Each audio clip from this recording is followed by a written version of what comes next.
past couple of days. Yeah. Been streaming. Well, been streaming What the up, past couple of DK? days. Chilling, man, chilling. Past And, couple of days.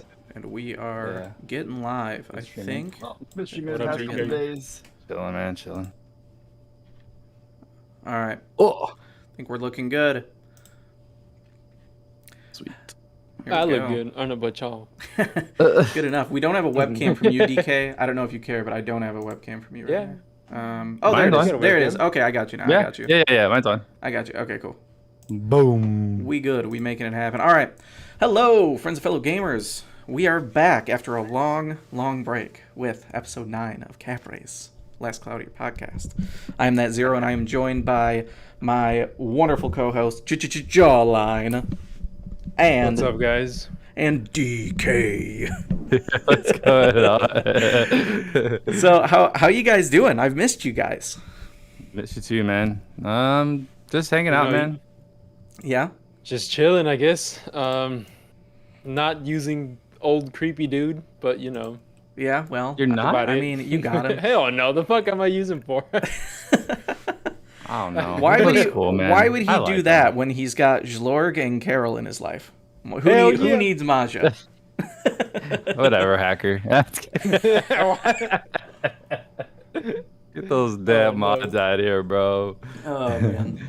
Yeah, no, I think I don't know. I like him. I don't know. I like Lagerbows, man. I mean, that's why I like him. They're both these creepy little things running around, and he looks like a what is that little dreidel with a little head on it? So it looks, Yeah. yeah, I'm digging it, man. So He's a- what I'm hearing is you like old men. Sure, why not, right? Guilty, Nailed guilty, it. guilty.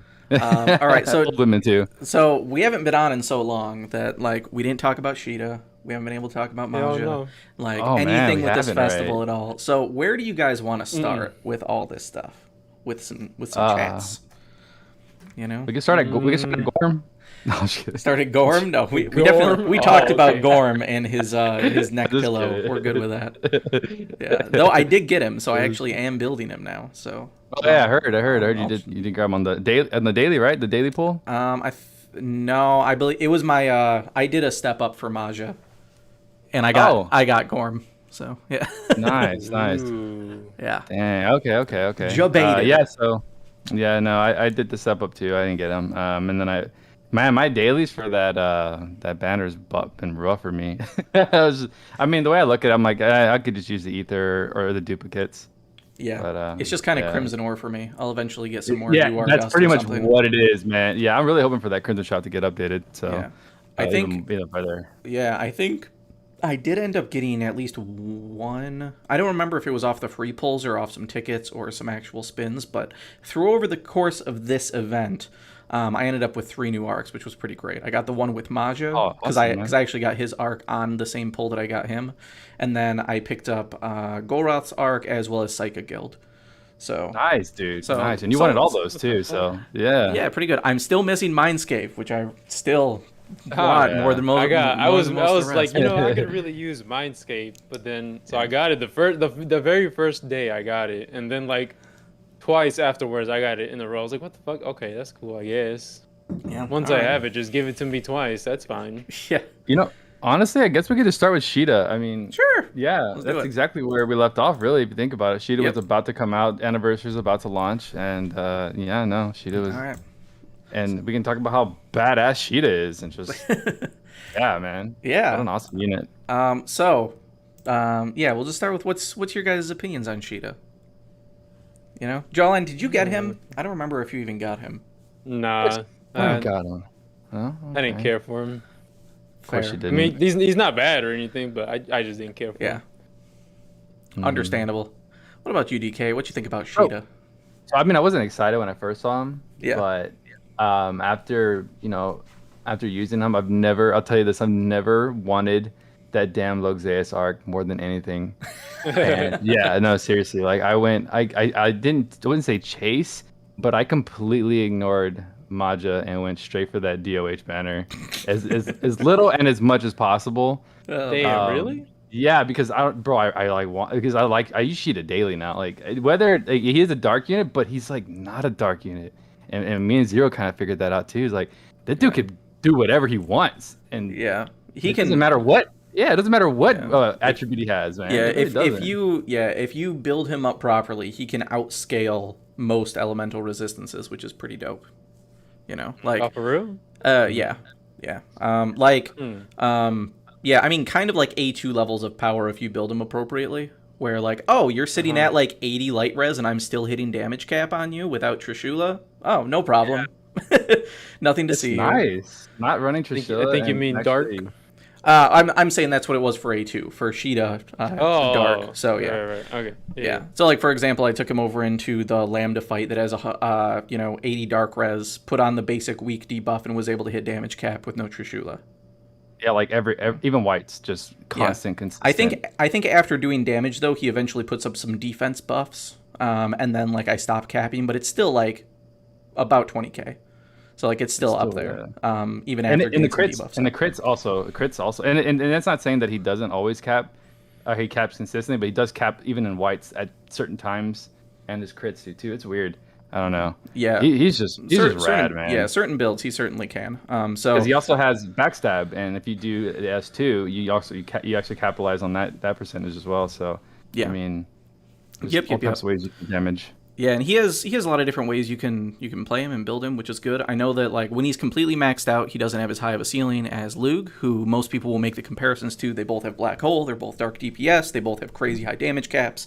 Lug just has better hit counts, just flat out. And he also has some quicker animations, not necessarily on the S3, but S2 especially goes off much quicker than anything Shida has to work with. So like DPS wise, yeah, Lug is still up there. But as somebody who doesn't have Lug, and who has used Shida, and I was like, oh, it seems like he'll be pretty good. Shida is absolutely like the most fun character that I've used. Like I enjoy him more than my swimsuit Atlas now, like for playstyle wise. He feels so good. I actually How you gonna abandon Booba like that? What the hell? I'm not abandoning. I'm just saying like she's really fun, no, but you he's just super said fun. No, you just put words in his mouth. That's fucked up. No, but it's actually been a lot of fun to run all dark now, man. So now I'm running like Nocturne, Tenkili, I'm running Log, I'm running Shida. Man, it's fun. Nice. Yeah, because she gives you that dark res, that debuff. So I don't know. You don't really need it, but it's still fun to like watch. Yeah. All these just and like it's crazy because like Logan and him are comparable in DPS and numbers. So you just see like all these numbers flying everywhere. The screen shaking, dudes disappearing behind. I mean, it's just so much going on. It's the only reason I would want him is because of his voice actor. Yeah, that's what a lot of people say. It is it's good. He's the voice actor of Dio from JoJo's Bizarre Adventure. I don't know if you guys know that. I don't, but very anime. I've heard iconic, very to good say things. the least. Yeah. So I just wanted to point out to some different people because I think Shida is one of the better account choices to start with, like people that started out and like that's who he was and that's who they re-rolled for because that's when they came in on the game. He does offer a lot to a new account when you're lacking a lot of other stuff. Giga Week, Black Hole for grouping enemies, which is huge if you don't have something like Theo. Like he basically just replaces that arc skill between those two abilities.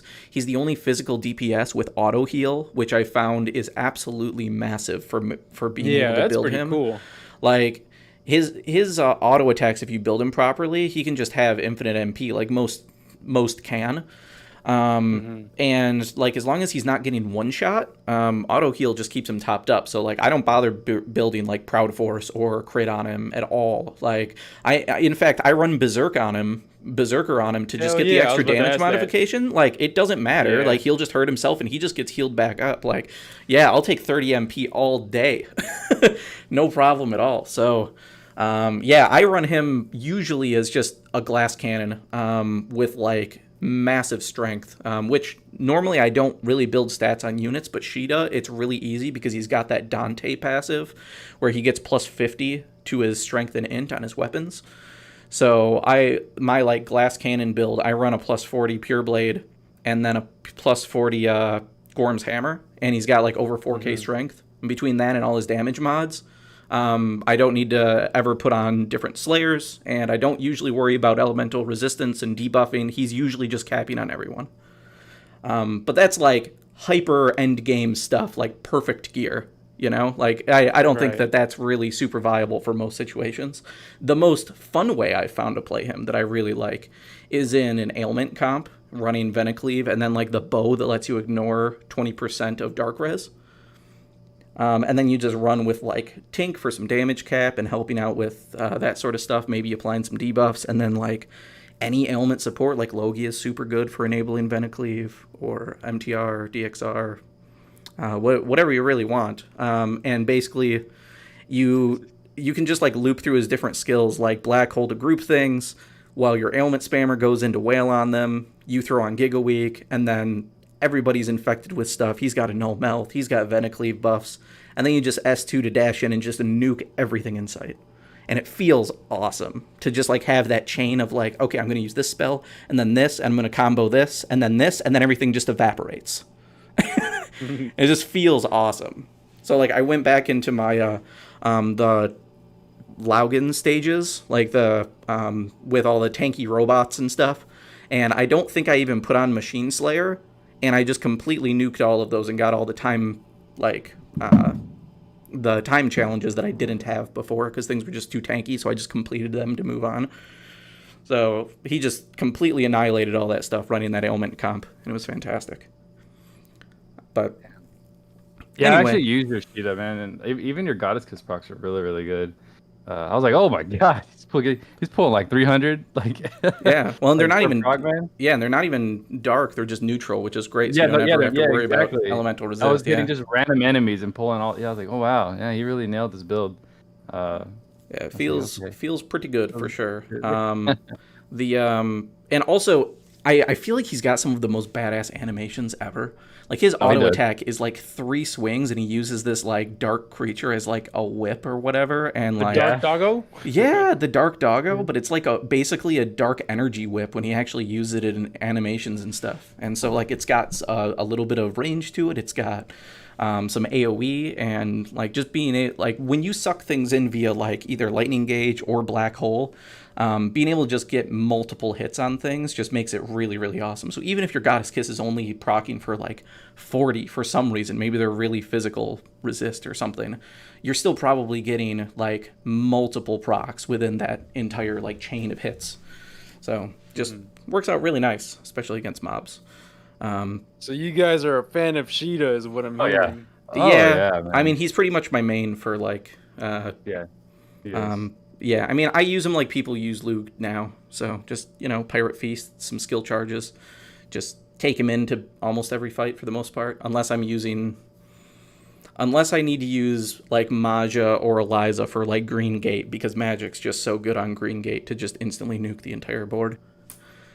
But, but like barring that, I usually just use Shida on almost everything now.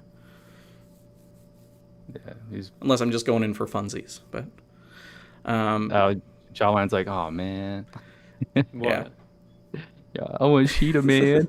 Nah, he's just a character. Jawline doesn't care about characters too much. No, I know he doesn't. Other things that I do think are notable for him is like he can use any weapon whatsoever, which is really great for like new accounts. Yeah. So like if you just happen, no matter what like ether reward maybe you are able to get, like he can just equip whatever your best stuff is, which is just nice and approachable.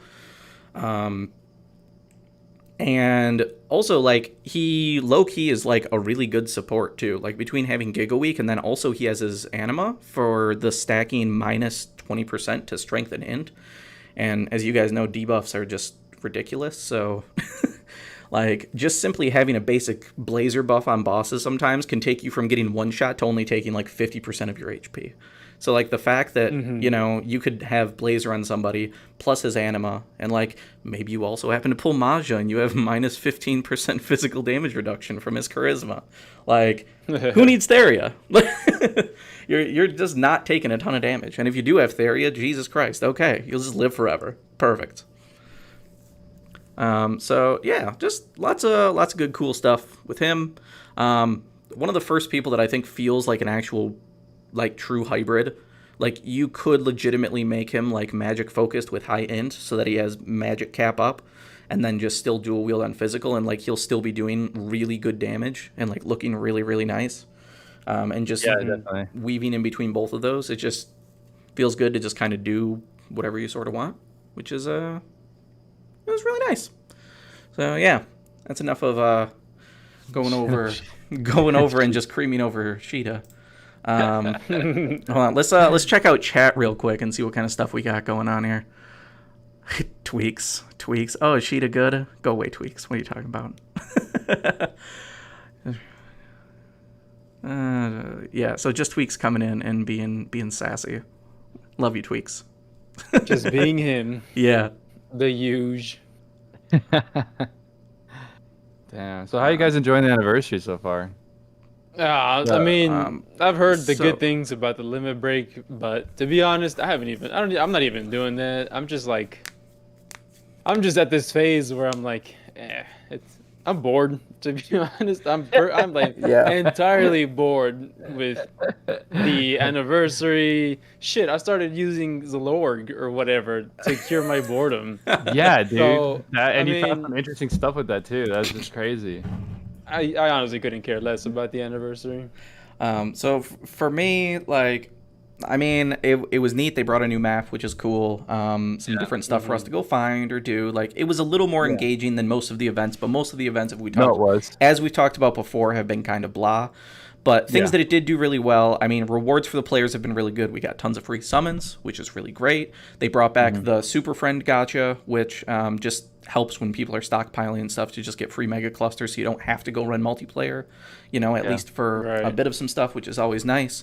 The shops, like rewards for actually grinding out these festival tokens. Like, there's a ton of great shit in the actual shops between a bunch of new gear we got, the 2 Maja prisms, tons of mega clusters and limit break stuff, things like that. For me, the biggest thing also was just the limit breaker festival matches. Like, the fact there's a lot of people that can't run multiplayer either because of device or internet or whatever it may be, and so they're kind of screwed when it comes to a lot of this stuff because they're sitting there like farming multiplayer matches or like Godforge and stuff like that, except solo, which is just miserable because drop rates are worse. You have less drops overall that you can get. And this is the first time we've seen something different than that. So solo players can go in, and it's far more lucrative to do these festival limit breaker stages solo, like to a really ridiculous extent. So I've started dipping into my potions quite a bit for my backed up, like almost 400 event potions I've just had sitting and not used for a long time. What the fuck? I don't need 400? them. I just don't need them. Like, I'm still over Wait, you need 300 them now. I mean, Wait, you have 400 event potions? well, I think I'm 300 something now because I've dipped into them a bit. But like, Yo, I don't use session them. on 0, man. Are you kidding? Yeah, I know. Yeah, That's some will right there. I would have used those bitches up already. I just don't have a ton of time, So like, I'll use them sometimes, but I usually just try to use the ones that are going to expire from whatever the current event is, and like at a bare minimum, I'll use what's going to go away, and then I'll just save my other ones or dip in when I'm like streaming and I'm like, oh yeah, I'll just host multiplayer for 3 hours or something. Cool. I'll just keep burning them, Otherwise, I just don't go into it. But I had 300 as well, but then I think I used them all up when the ReZero collab came out, and I used them all for Rim.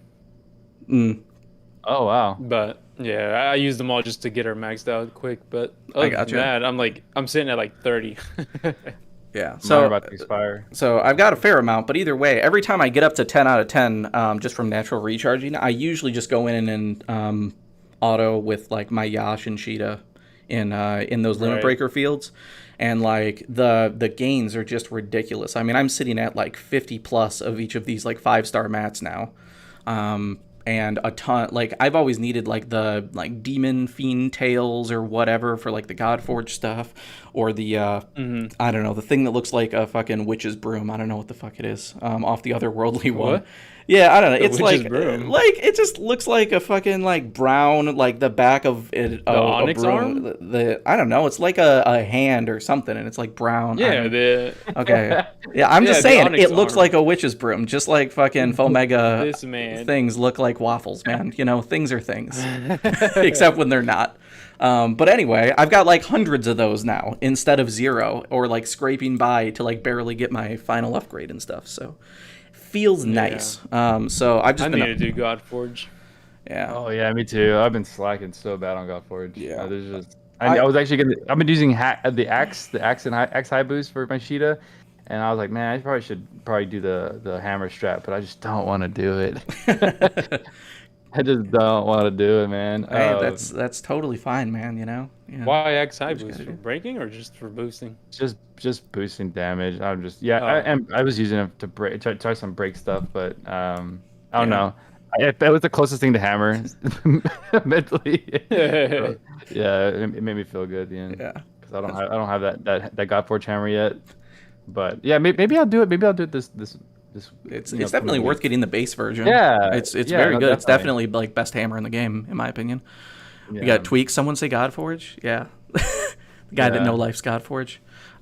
Speaking of Godforge, though, we did get a new weapon, which is pretty exciting. We finally got the new Four Lords fight, which was really sweet. That gave us the light sword, which we could then combine with the old broken sword we got from the previous Lords fight. And it makes a really insane sword, which is pretty great. Kind of Kagasuchi for light users, which is really, really great. 25%, right? Yeah, plus 40 goes up to 25%, and then it's got an extra passive to give you a buff on wave start, which is pretty irrelevant, but plus 25% is pretty great. Something, I guess. And I think it's like 350 or more of strength as well tied to it, and I think it actually has some defense in mind too. So it is definitely a nice weapon, especially if you're somebody with A2 or you want to throw it on your Roland, or like pretty much any light DPS. Pretty crazy. I think you were talking about getting it crafted for Zlorg since you're working on him now. So hell yeah, gotta get it. You're gonna do it. You're gonna use a light sword for it. light buff is a lot easier than all the other elemental buff. Well, unless like I'm doing Pablo, then fire is like the easiest. But other than that, I think I found that getting his light with having Giovanna is a lot easier than any of the other elements. Yeah, but that's a good point. Yeah, Since it has that's the why 100 I would hits, make it. Yeah, 100 hits is time stop is pretty impressive for that. It's pretty nice. Yeah, very nice. I hadn't even considered that before you mentioned that the other day. So good. How'd you guys feel about the new Four Lords fight? Any challenges? Was it pretty easy? Not too much? I know I've seen some people struggle with it. Other people make a joke out of it and just make videos. Mine glitched for the first 2 days, so mine was difficult. It glitched? What do you mean? Yeah, it was like, I don't know. We were doing it in Discord, and the first day I couldn't even play it. Every time I would launch it, my game would crash. Damn, for real? Yeah, and then the second day, like, I don't know. So like, I don't know if it might have been a glitch. I don't know. So what was happening is that I was trying to test who would be, because so I only did it a couple times. I didn't really, I didn't like go. I didn't play it like seamlessly one after another or anything like that. I just wanted to beat it and kind of be done with it and then just go work on the blade. And so I think I was using, oh God, who was it? I was using Roy, and I can't remember. I'm trying to think who I was using, guys. It was a while ago. Well, anyways, the Ganon arc works really well on that one because I believe it starts out with the extra 100% defense. And so she and Degro actually does her special right off the bat, and this is before I kind of figured it out. Yeah, they were all there, and nobody could figure out why. So like, of course, we were just testing out her S4, so it would one shot me, and I'm not even kidding, guys. Like one hit, it would be like 9,000 damage. But and then I would run Ganon arc, and it would be no damage. But then it was like almost like she was bypassing the arc's passives and completely one-shotted me every time. And then I'd have to reset the game, and then it would work again. It's pretty fun. I don't know. Like, it didn't make. I had 4 people watching me, and everybody was like, "I don't get it. Like, why isn't it activating every time?" And yeah, so I had to keep resetting the game so that the arc would work, and then it would work, and then it wouldn't work, and then it would work. So I couldn't even do like any proper testing because I was getting so frustrated. But then finally, like, of course, when I wasn't even paying attention, I got my best time. Like, I literally was looking off screen. I was just playing with A2, put him in a corner, and then, kind of went ham. And then, yeah, I did my best time on there. But like, yeah, dude, we just couldn't figure it out. And I was looking at her passives, her buffs, and they were the same. Nothing changed. She had no buffs. She had no like active passes, nothing. But guys, one hit. It didn't even make it to like the second hit on the S4, which is boom, dead. But then, like I said, yeah. And, yeah, I just couldn't. And then then after like that day, it never happened again. Weird. It never happened again. Yeah, so I don't know. And I was like, maybe it was something I was doing wrong. And no, it never happened after that day. I don't know. It was weird because like 30 seconds after I beat it initially, and then I went as I did it. I was trying to do a no. I didn't do a no death run. I went in there and I just played it and had fun. And I actually died at the very very end. And I was like, okay, let's go for a no death run, easy. And yeah, so as I'm about to launch the game into the second run, I get an update. It was like a 30 meg update, and then from there, dude, everything went to shit. Nothing was working. Passes weren't activating. Like I said, I had 4 people watching me do it, and they were all like, "What the fuck? What the fuck? What the fuck? What is happening?" Like, like it doesn't. Yeah, but passed it, and then the next day everything was fine. So yeah, Joe, your camera's not on. Oh wait, there, I got it. It's on. All right, there. I got it. I had to flip back over. It disabled before. Oh. All right, cool. I think it was just on my end. Okay. Yeah. OBS and Discord can be a little bit janky every once in a while. Yeah, but overall, I actually really like the fight. The fights have been fun. That Four Lords was a lot of fun. Speaking of fun fights, we may as well transition over to time trial, which at Wait, least. Hold on. What? Let me put my input on the Four Lords. Oh, okay. It was shit. Too easy. Moving on. I think it was too easy once I realized Lightning Gauge wins. That's it. I went That's into really it. I was like, you know really what? I'm gonna just honey elixir lug, and that's it. I was like, all right, well, easy enough. Took me like a try, and like I took some hits, but I was like, all right, well, I mean, easy enough. So I don't really have any in-depth thing. I just thought it was all right, I guess. Yeah, I definitely thought it was fine. I enjoyed going in and like trying to do dumb things of just like trying to get really quick clear times and just see what like non-meta units like I could do stuff with. I know I saw some people going in, probably Tweaks, some other people too, I'm sure, like going in with like Thunderbolt Sevia, Logia, like all of these other units, and just being like, don't say that you need like super meta units. You just need the right strategy, and you can just you can get through it pretty easy. It's not too bad. It's just that one night for me, man. Of course, this is the one night I wanted to try and like just mess around with it, and it went to shit. Yeah. But then, like I said, the day after, Log one shot, boom, boom, boom. Like, not really one shot, but everybody. Yeah. If anybody's struggling, go ahead. Sorry. Oh no, I was just gonna say I remember. Shit, it's not the Four Lords, is it? That's the new one, right? The Battle Lords. I remember when that first came out. Jesus, I could not do it. I think I did end up doing it, but I couldn't do it to save my life. I think I had to like I borrowed someone's Lily. Yeah. I used my like 30 SC Lila to like ult to replenish her fucking MP every time. It was a mess back then. But now it's like whatever. Yeah, exactly. I didn't have Roy back then either, and Roy was like one of the we didn't have shit. Yeah, bro, Lukiel or Lila, that was your DP. If you didn't have Roland, those were your DPS. Exactly, and Roland had come out like halfway through when we got that event.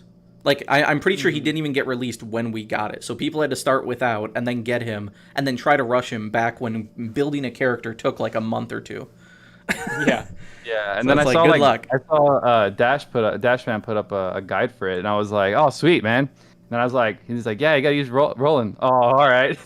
I'm screwed. Oh yeah, no, I couldn't even do it. Tweaks was saying that that 5 Battle Lords fight, only 16 people cleared it in the first 48 hours.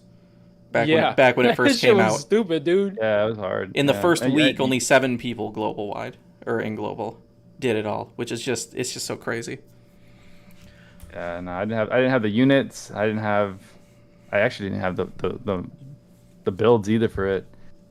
Yeah, I remember seeing somebody, I think it was a JP user. They literally sat there, I think with Lila, and God healed herself with Spirit Breath for like skills so that she could spam. I was like, oh no.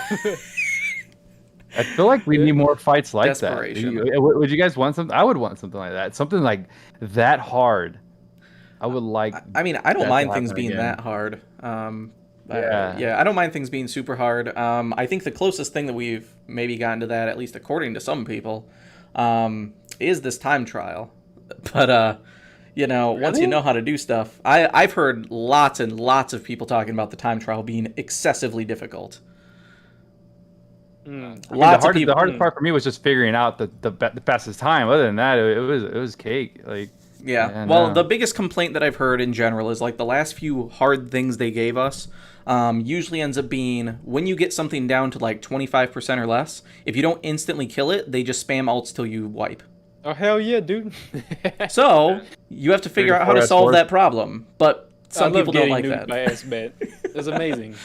Yeah, I know, right? Favorite. Oh my gosh, it hit so hard, bro. Yeah. I knew when she hit me, I was like, "Oh, it's over." Well, that's why. Or Ray. That's why. As soon as I saw Ray fly up, I was like, "Oh shit, that's it, game over." Yeah, that's why there's order of operations that you do. Gobble first targets Lilibet, and then Ray, and then all of them. Easy. Yeah, I didn't build Gobble, man. I built Gobble for the first time. So we're going into time trials now? Is that what it is? Yeah, unless we have anything more to say on Four Lords. Wait, we've been in time trials. No. What do you mean? Oh, we were? Oh. Yeah, well, no, I started going into it, and he said, hold up. Let me get this up on my end. He said, hold it up. But yeah, let's go over to time trials and talk about it. We do have the #1 global time via Jawline. That can rank. That can rank, yes. Therefore, #1, obviously, best boy. Clearly. Tweaks actually had an absolutely insane time, but Jawline managed to take the actual #1 time on paper, since Tweaks is shadow banned. So. On paper.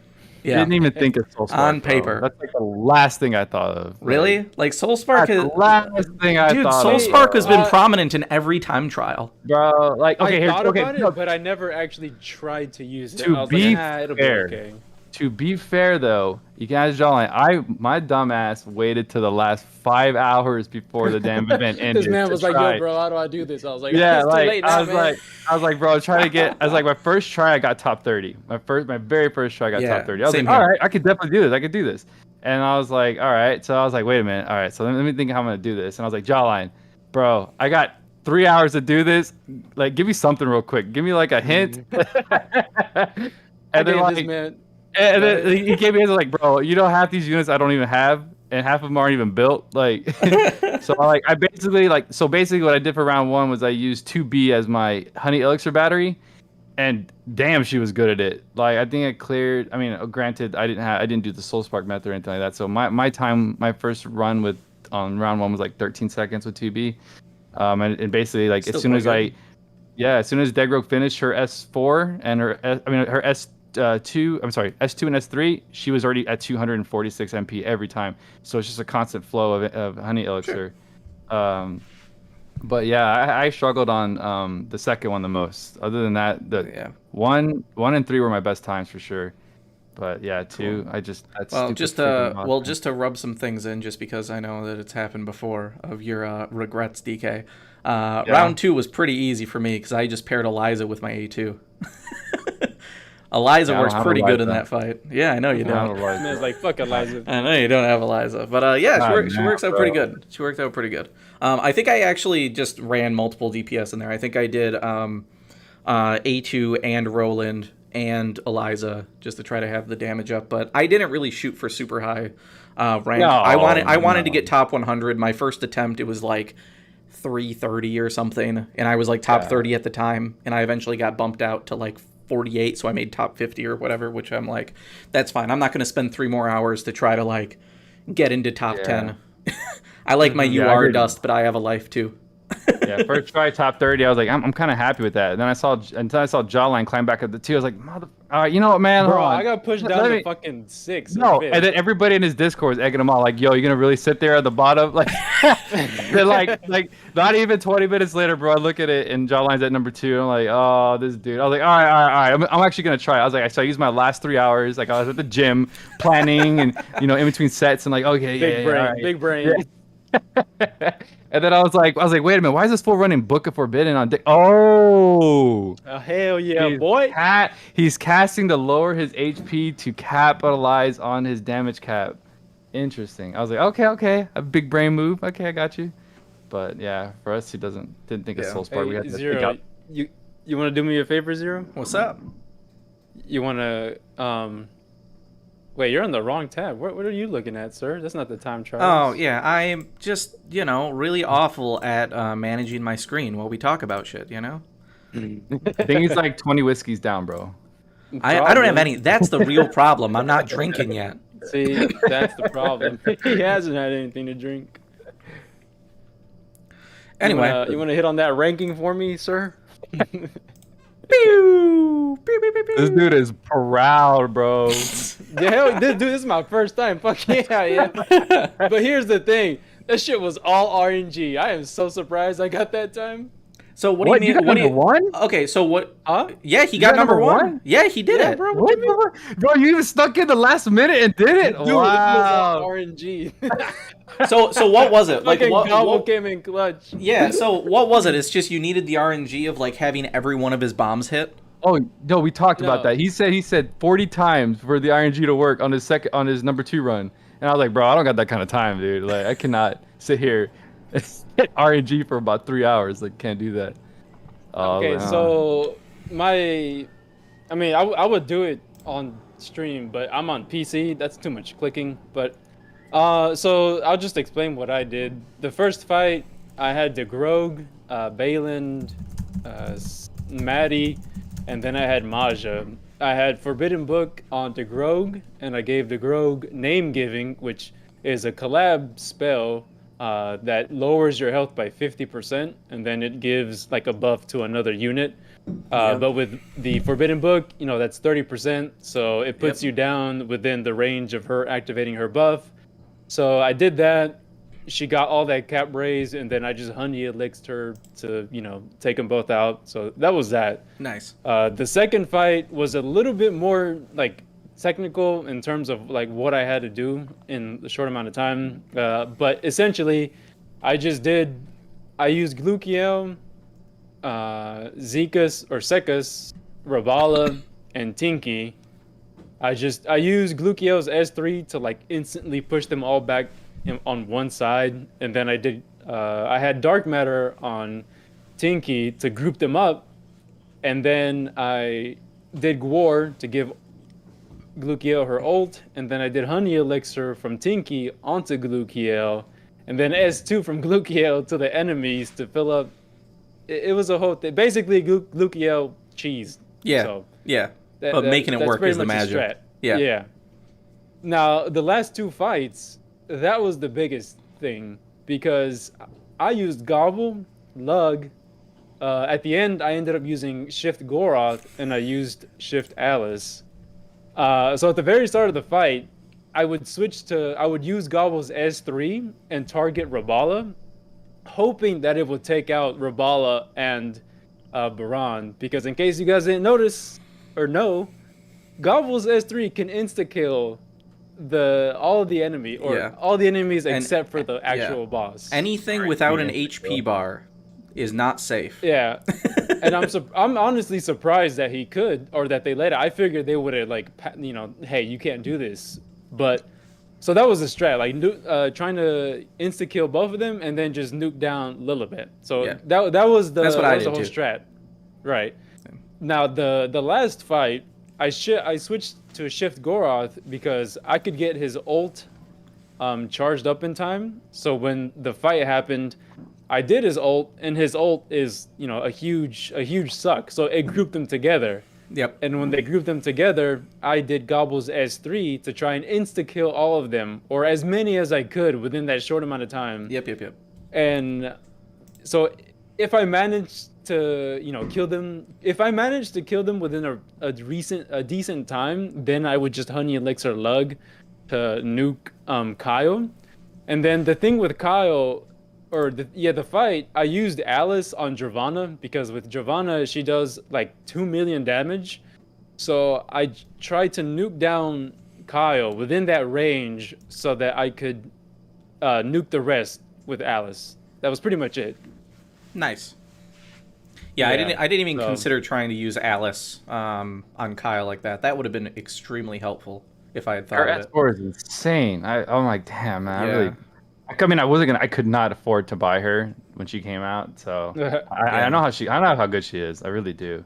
But like at the end of the day, I could not, because I knew it's gonna have to pity her if it came down to that. And I was like, nah, because I mean, I did like 10 pulls on that banner on just free gems, and I didn't get it. So I'm like, yeah. And then spending another, like, pity to get her. Ooh. Knowing how Ooh. good yeah, it sucks when you spend your free, like, all your free gems, and then you realize that, damn, I'm not about to spend money on this, and then then you don't get her on paid, and you hit the pity.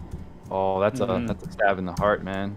I pity But, 3 things, never doing it again. Fuck that yeah, shit. what is it, like 28K on her ult, dude? Just like, and I don't know how many Yeah, hits. I think it's Oh, 28 dude. and then 72. Yeah.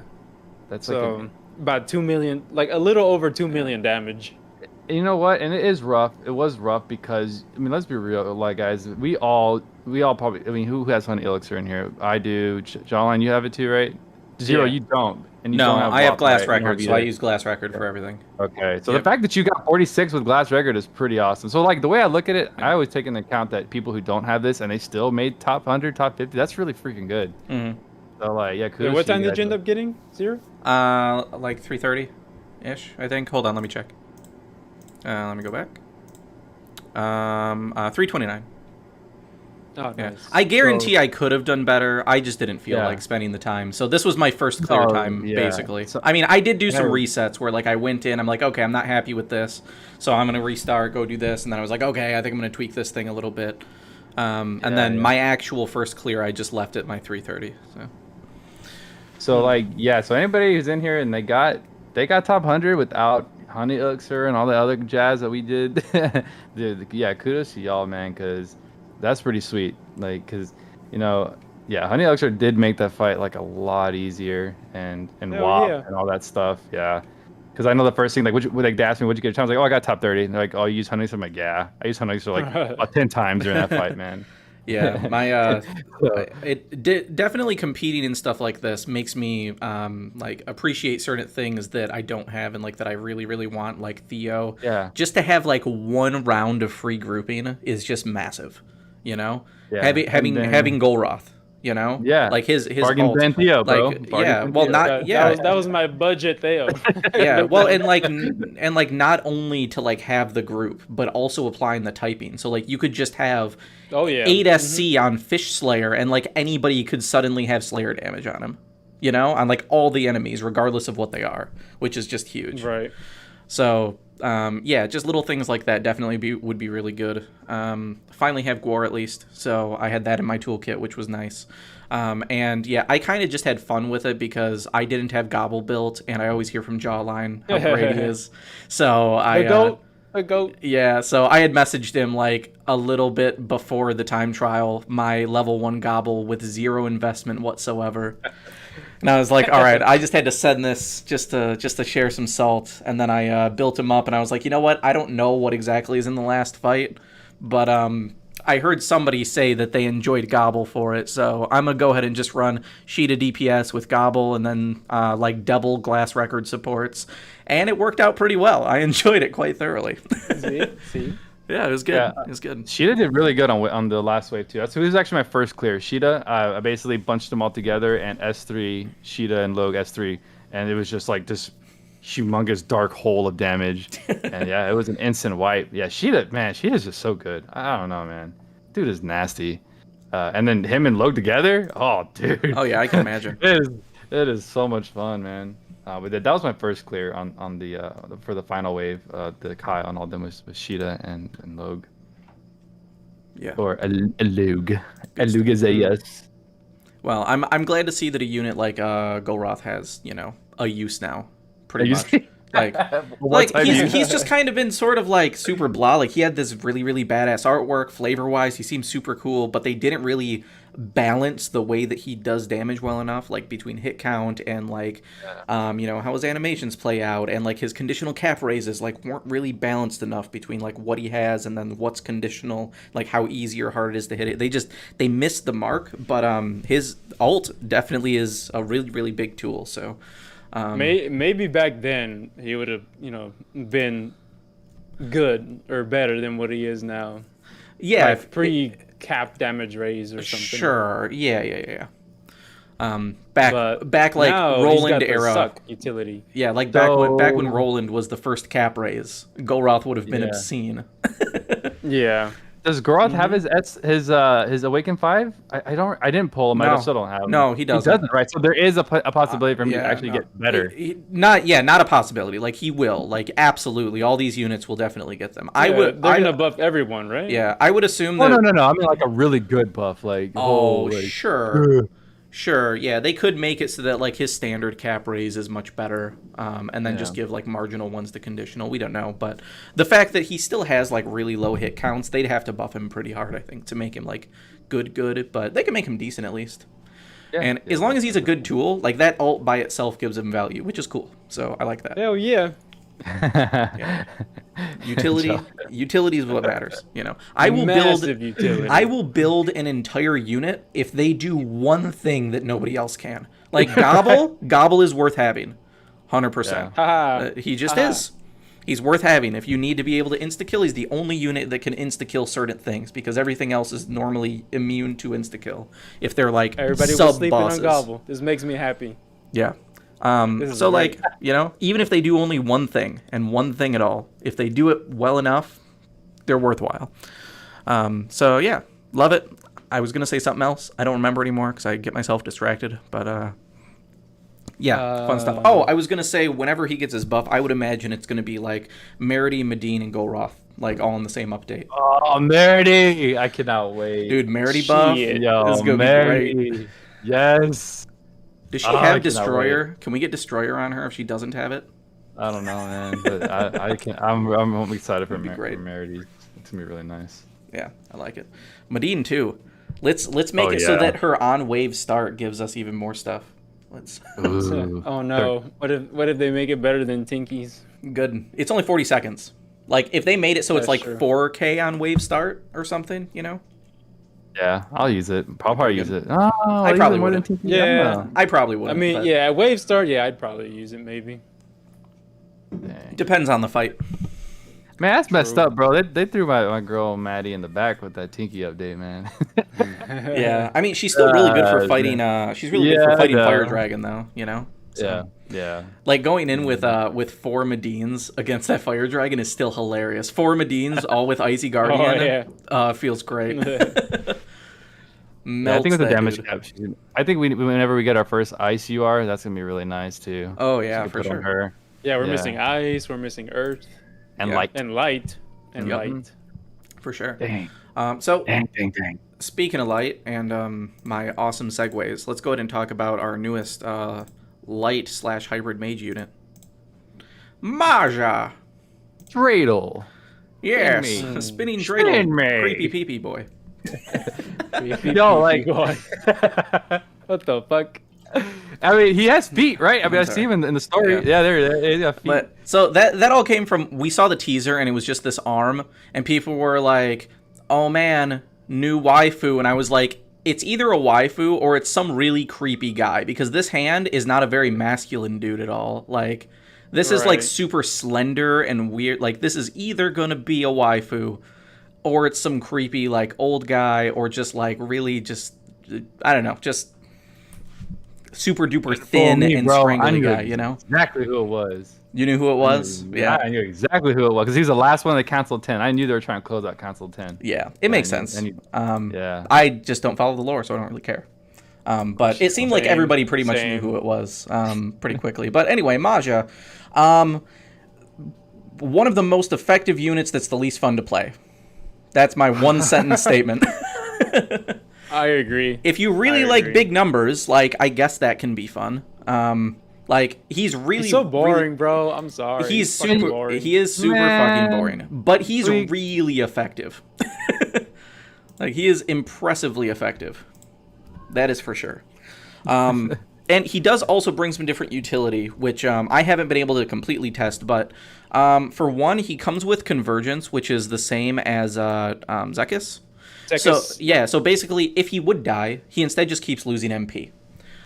So that's pretty great, especially because that means that if you can make his auto attacks really good with Goddess Kiss, he just can't die. Like if you can give him really, really good MP sustain, he could just live forever at 1 HP, which is just pretty fantastic. He basically has a ridiculous damage cap on all of his stuff, getting up to like 70k plus with his magics, which is, it's a little bit of damage. Comes with all of the top tier, pretty much, of each element for spells for what we currently have. Specializes in light. He does so much damage. If you have him, he technically enables like the new best XP farm in the game, which is pretty cool. So I started doing that a bit. So if anybody doesn't know what that is, Tweak showcased it. Has anybody else been doing that? I have. What? Yeah, I have. Just because I have a couple units to actually level up, so I've been running it just because I can. Wait, what happened? So EXP stage. Yeah, so if you have Maja, this is like the new best XP stage, but only Maja can do it efficiently. Otherwise, it sucks. That's not really an MP stage. That's not really. Well, no, I'm saying we're talking about Maja. Just for him? Yeah, we're talking about Maja. For him. Oh, okay. I was like, that's what. Yeah, so we're talking like a full friends list of Majas. Like that. Yeah, that'd be the best thing right there for you. Yeah, so if you have Maja, you can do that and just run him solo, like duel with somebody else with basic XP right up. It's like 15k. It's one wave. You clear it. You cleared in like 10 to 11 seconds with a Starburst. Nice. So like. Yeah, it's pretty good for XP gains, for sure. I don't think it's that crazy. You can still just run Imperial Guard Commander 3, but if you just want to run it, rush XP, and you got Maja, cool. You can Starburst this down in one hit, which is neat. So my problem... So I'll vent on my initial problems with Maja. When I first saw his kit, I was very, very disappointed. Just because we've had a lot of criticism at ATIS for how unfun Magic is. And obviously I've expressed how they made it less fun by getting rid of, cast canceling, because it just means that mages, especially like Lag, their gameplay is just babysit them in the back of the map, casting big spells. That's their gameplay. So their answer to that was, one, Eliza was actually fun because you can use different tiers of magic and actually like have active roles in casting different stuff and debuffs, and like I think she's very, very fun as a mage. You can mix in physical attacks. But Maja, they're like, well, if you think they're unfun, we're going to force you to take even longer to cast spells. Fucking 40%. But there's gonna be some big PP damage at the end, so like that's what you were looking for, right? That's gameplay. Sure, I guess. But I mean, he's just boring. I don't like him. Yeah. I got him on the free multi and the step up, but as far as using them, I think I only ever used them for the time trial, and that's about it. Yeah, I mean, collab luck right there. But it is worth like collab luck. No. Yeah, but for that stuff though, like when it comes to things like time trials and things like that, like he does, the amount of damage he does allows you to rush some things where you maybe wouldn't have been able to before. Yeah. The like background damage he does provide, though he's boring. It is a big bang that he does. If things don't have HP locks, he can just flat out one-shot a bunch of stuff. I know somebody in my Discord said that he went through and just left things on auto with, like, Maja and Shida, and, like, Maja basically just soloed all the floors up to 90 with just, like, Theria sitting there to heal, and Maja just casting whatever magic things were weak to. And he just autoed all the tower floors. It's like, yeah, I mean, I believe it. He's got convergence. You can give all the, MP regeneration on, new waves and stuff. No one will ever believe that towers were actually hard back then. Imagine towers being hard. Yeah. Oh, I know, right? Golly. Imagine that. Hey, speaking of towers, though. Oh. Did you guys floor do the skip, baby? Hell yeah. Fuck that damn floor. You think I'm going to do tower? Yeah. No. So one thing that I think is worth noting that I'm questioning on is I don't think that we get that many skip orbs every run, which means we can only do this X amount of times, because eventually we're not going to have skip orbs, at which case it's not there. Like, I don't think it would have been very broken if they just let us skip for free. We're passing on all the XP. We're choosing to not get like, all some of that extra stuff. We're just getting the basic clear rewards. Like, why are we using these gate orbs in order to do that, and like limiting that factor? Like, that just it seems really unnecessary. Yeah. It's pure quality of life. Yeah, you are holding yourself back because if, like you said, eventually we're going to run out. So then eventually we're gonna have to manual again. But for the time that I have orbs, I'm gonna use it. Screw that.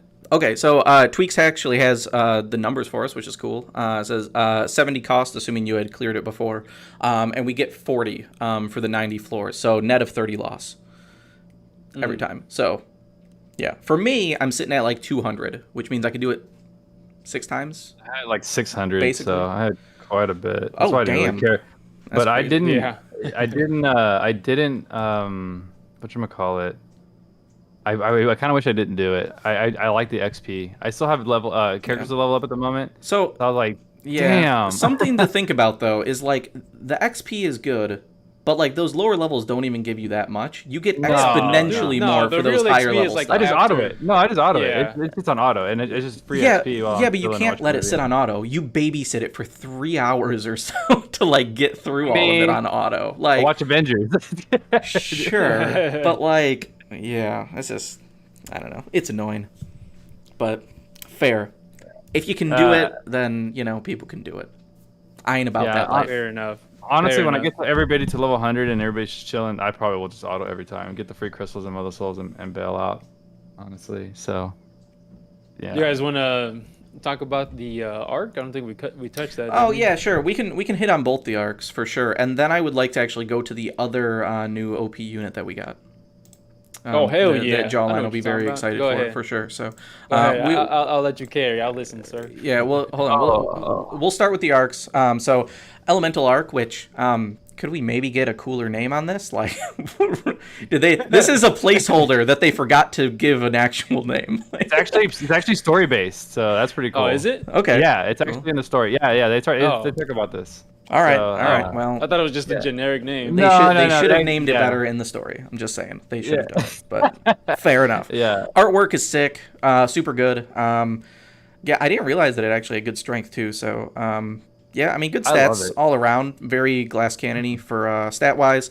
Increases regular attack damage, which we haven't seen before. So like if you're just looking to like make Goddess Kiss procs better, I'm guessing this in the equation this probably stacks on like multiplicative to like all your other bonuses, I would assume. We Because have like it already. What do you mean? what do you mean? Just regular attack damage increases? Yeah, on the S arc, Flame Hero. Who runs Flame Hero, dude? Get out of here. I'm just saying, hey man, regular attack plus 20%. Okay, all right, fair Yo, you enough. on a budget right now, Jawline. Don't at me. What do you mean? I'm just saying. All right, What the fuck? fair enough. You got me. And I mean, technically, like things that give you physical attack damage is a thing too. So like if you farmed up for Game Master, or if you have Silver Edge Swords in online and you got that 40% physical, that goes towards regular attacks too. But this is just kind of a way to get Goddess Kiss to work a little bit better on mages, since that's sort of the feel of this. These various elements of magic, if they'd be reduced by elemental resistances, I assume this is you ignore 30% Yes. of it. So it says reduce resistance by 30%, but based on some of their recent instances of like using that terminology, I assume that doesn't mean if they have like, 30 resistance that it drops it by, 10. I don't think that's how it works. I think that if they have 30 resistance to your element, it treats it as though it's 0. If they have 40, it becomes 10. Like, that's what I assume that it means. Maybe I am wrong, but it seems like that's how it works based on some other things that they have. Like the that dark bow that says that it can basically ignore up to 20% of that if it's resistant. I think that it works exactly like that, which is great. And I believe that Zekis's buffs, which I won't get into all the buffs because this is going to be a long podcast as it is, but I believe that his like baby Trishula effect, I assume, does a similar thing, where like if they're resistant to it, it just ignores up to 50%. Doesn't go negative, obviously, but Yeah, but if you cast like weakness on it, then you hit negative, right? no, because you are still ignoring. So like, say something had, if this works how I assume it does, if something was say 60 res against ice, and then he's attacking it, it would treat it as though it is 10. Okay. If you apply weak and it gives it a -20 and it becomes 40, then it treats it as though it is 0. Because, like, just ignoring it doesn't mean that it, like, drops it below, like, negative. Like, it's not going to give you weak point boost. Yeah, so it has to like actually it's like be a negative. Yeah, so yeah, like I it's see what you're saying. yeah, so it's just like Trishula, where like if somebody has negative resistance already, You won't see Trishula it does on there. nothing. Yeah, if it has Yeah. 0, Trishula does nothing, you know? And I think that's what it is it helps you to not be resisted. It doesn't help you to, make things weak. Yeah. So I mean, that's what I figured. I mean, that's what I wanted. Like, I mean, getting it to 0 is definitely worth. Yeah. Now running on Zek. That's exactly who I run it on. I run it on Zekas. Yeah. Now, I do wish that this was just attack damage, especially because it's limited to these specific elements. I wish it was not limited to magic. I wish it was everything, so that this actually was, like, you could run this arc instead of Trishula to, like, get through most of this. Like, knocking off 30 resistance, in addition to, like, having some basic debuffs, that's massive. But for mages, they have a tool, which is cool. And then we also got our first, like, little cap raise on a general pool arc, which 500's pretty garbo in my opinion, but it's a start, so I'm here for it. I haven't tested it yet, but so there's a period after deals damage, fire, ice, earth, and thunder attribute damage cap.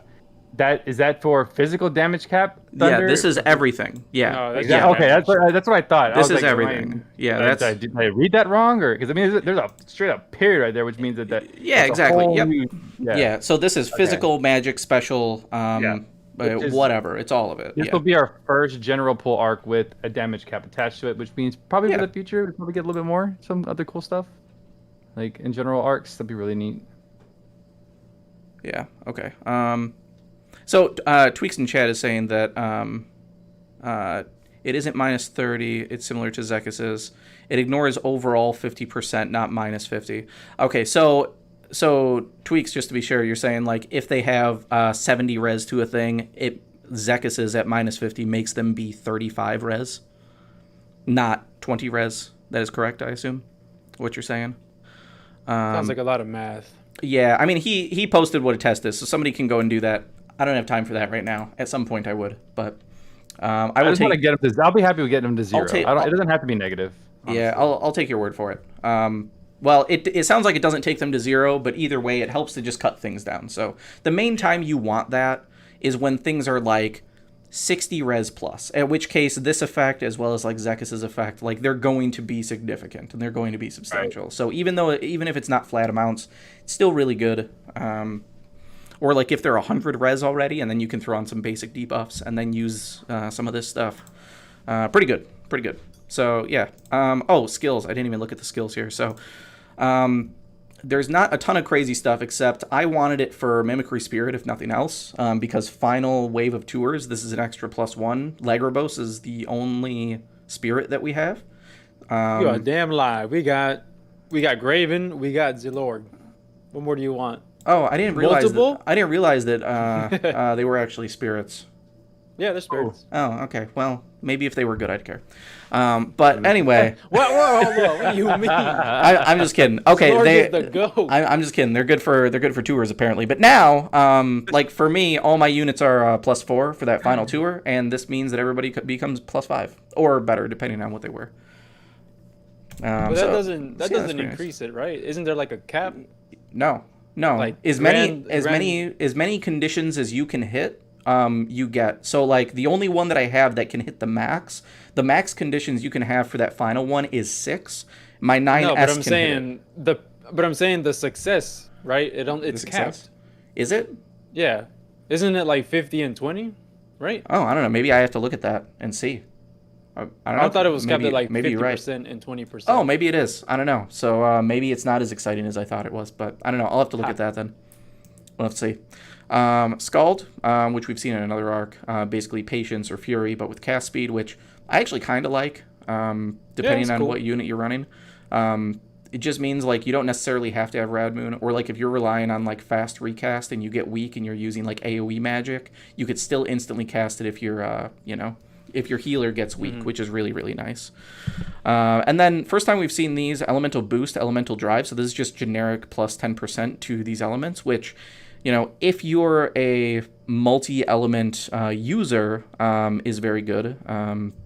Normally if you're looking to get this individually, we're looking at 3 points per element for a 10% boost. So if you're going to use all of these, then okay, it's cool. Most of the time we're going to focus on a specific fight, so it doesn't matter. But this is still one more thing where, like, if you have an extra 6 SC, this stacks with all your other bonuses. So there you go. You have another way to do it. Same with Elemental Drive.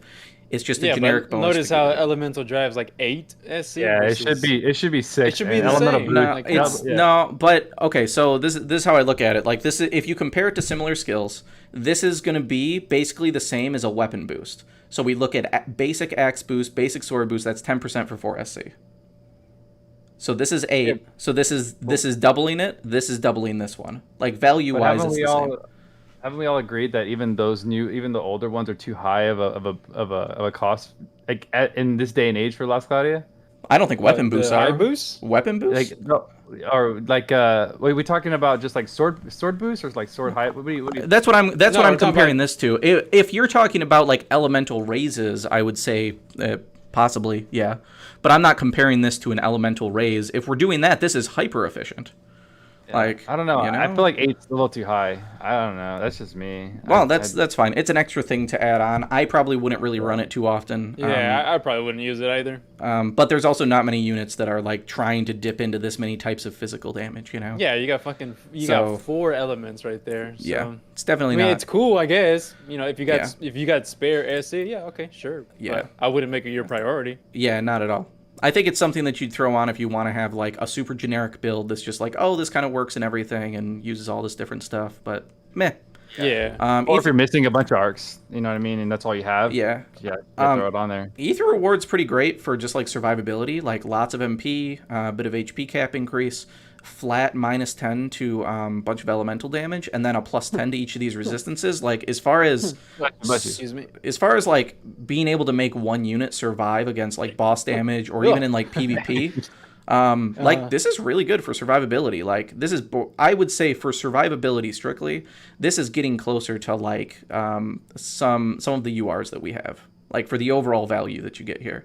So like, I think it's pretty good. It's not going to help your damage, but yeah, survivability, I really like it. It's pretty great. I like the icon itself, like how it looks. Yeah, it looks super cool. Yeah, pretty nice. Yeah, good call out. Looks great. All right, moving back, let's talk about really quick Shidas, since we got a new UR. What was that? So Council of 10. That's right. Overall, shit. Yeah. Overall, I'm pretty disappointed.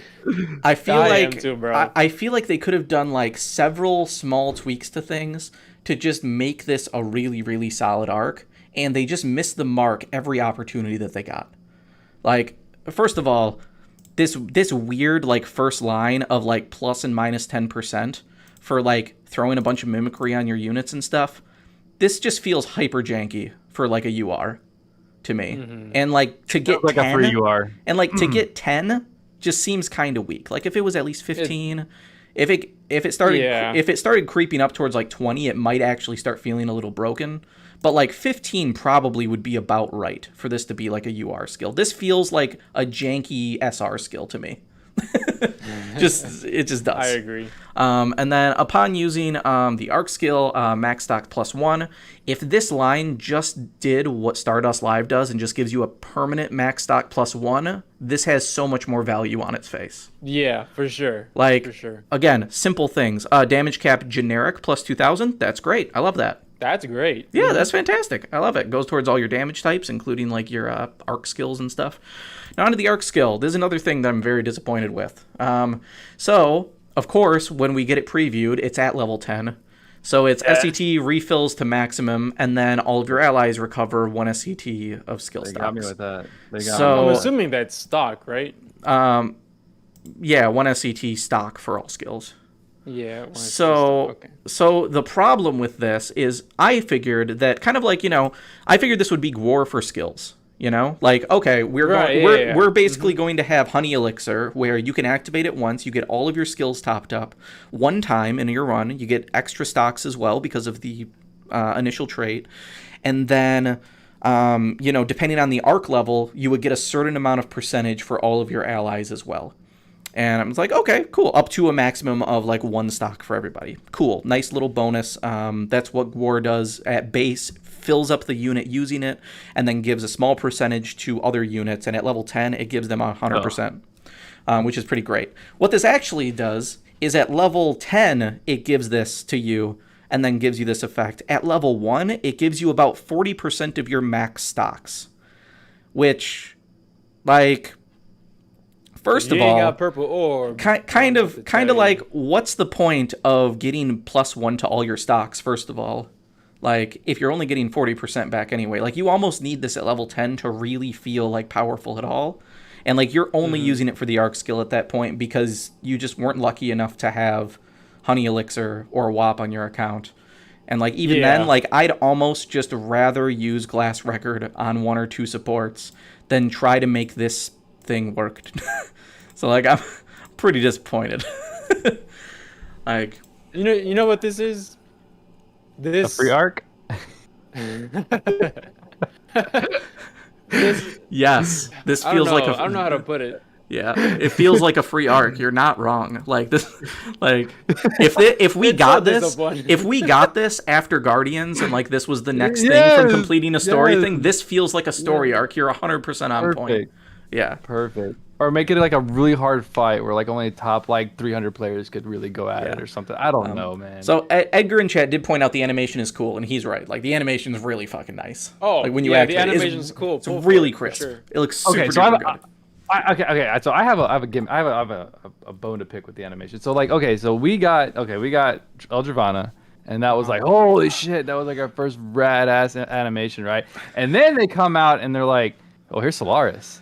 Here's a CG animation of the whole world exploding, right? And that's when I got spoiled. And then we're going right back to paper, bro. Like, and then like, let's be real here. This is probably one of the prettiest arcs we've gotten. Like, oh yeah, absolutely, it looks phenomenal artwork. Like, it looks so good, so good, so good. And then when I saw the animation, I was like, wait a minute, what? And then just pictures of the same people coming in and out. I was like, you gotta be kidding me.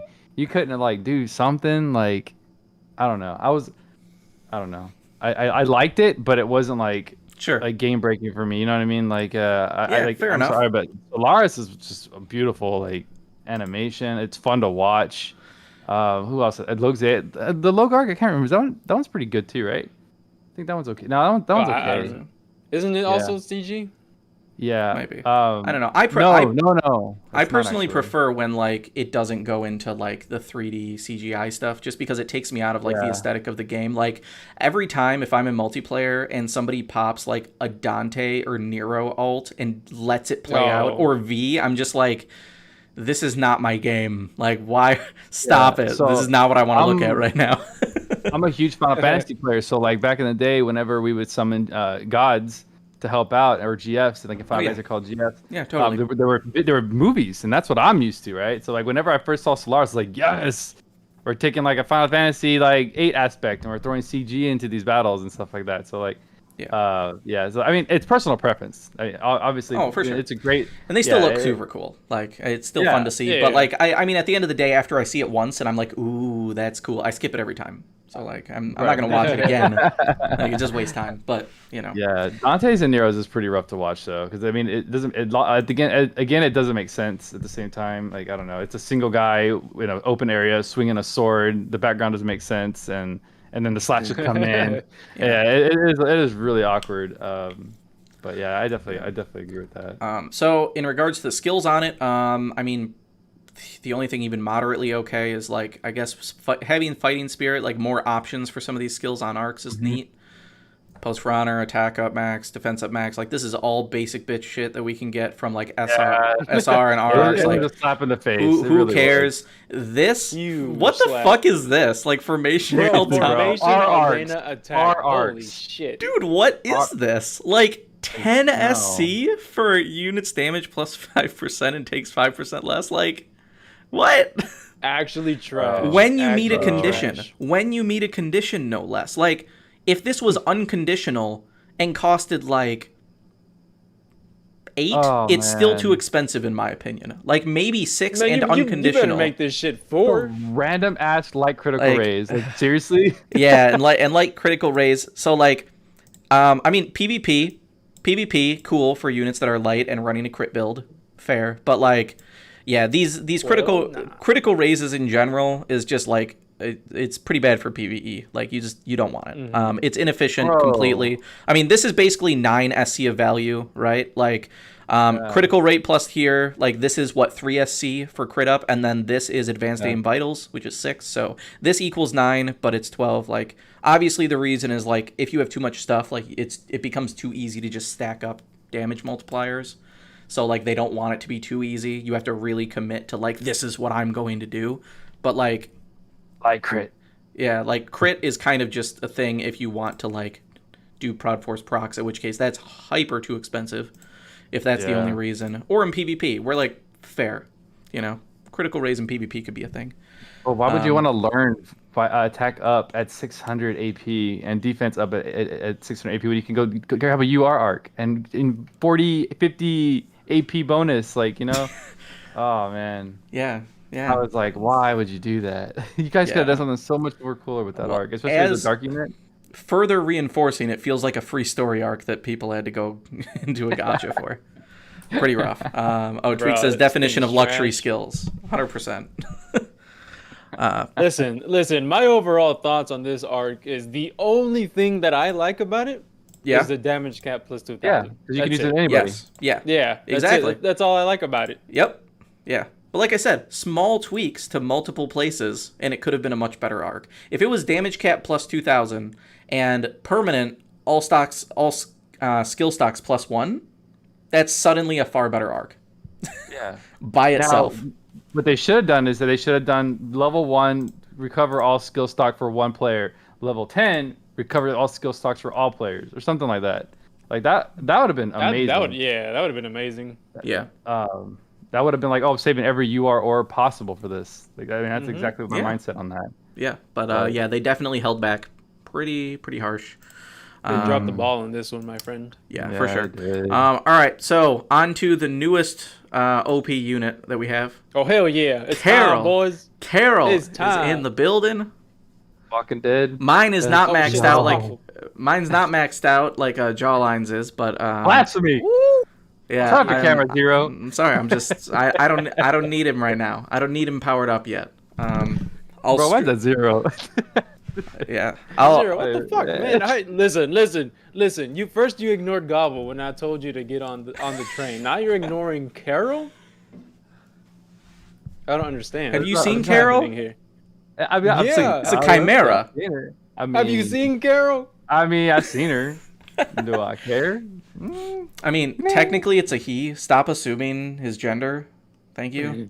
I mean, I think I see. No, like legit. At least that's what I've been told. Is like in the actual like statements and stuff. Like it's definitely a boy. Boy. Yeah. The bio says it's a guy. Yeah, profile. Haha. Boy, Boom. male. Yeah, I know. I'll work. I haven't been farming XP lately or anything. So I mean, Carol, I think I will let our in-house monster expert speak to Carol. So you talk about comparison to other monster units and standout features for Carol. Go. So Carol, 100% the best DPS monster. I mean, that's not saying much, but you know. Yeah. What? What? What do you mean? Okay, yeah. I would assume it's the best DPS monster. What the hell? Okay, so best DPS monster for sure. It's if you don't have Gwar, this is about as as close, but not even that you're gonna get to Gwar because Carol has got that treasure sense, which is item drop rate, 1.1. I mean, Gwar is 1.5, but the fact that we get an increased drop rate at all on a free unit is pretty cool in and of itself. Yeah, well, and it's worth noting, like, there's a lot of people that aren't at Super Endgame, and they're not going to run Gwar at level 10, because that's a ton of red ores. Yeah. So, even like, I don't run it unless I'm capped souls. So, like, if you're auto-farming with Gwar, you're probably going to be running it at level 1 anyway, which is 1.1, I believe. So it's the same. So you could just run Carol. Yeah. and Shit, still I get run that at 10. like extra. See, Yeah. I don't need Carol. I have Guar, so that's why. Just like you don't need Maja, even though you have him. I don't need Carol. I mean, I'm gonna build Carol. Don't get me wrong, but Yeah, I still haven't done the Dark Palace fight. I'm gonna wait and stream it probably. Oh my- yeah, I that's what- haven't Yo, even Carol looked at makes it a joke, bro. Yeah, Yeah, I I was haven't. gonna say. I haven't even looked at it. I don't know what the fight necessarily entails. I just know which monster units I like, and so I'm definitely going to build Carol, and he's going to go in with me, and we're just going to wreck everything in sight. Oh yeah, for sure. It's gonna be great. Oh, you don't. Never mind. dang, step on him while he's That's down. okay. I'll I have- completely forgot. I completely forgot. I'll just have double glass record supports. That's what I do. That's how I do things. Spirit breath for the win. 0. Yeah, I swear, yeah. man. Good enough. So the skills that he comes with are actually pretty funny, because I mean he's got crit 2/3, advanced Lane vitals, proud force, pretty cool.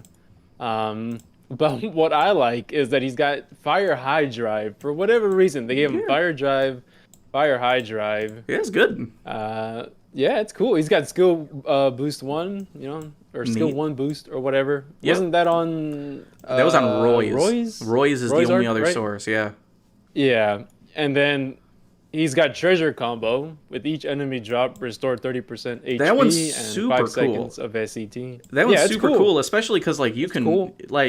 technically force it, you know, with like Yeah. Beast Hunter. So like Beast Hunter becomes like basically better than Council, not a hard bar to fit.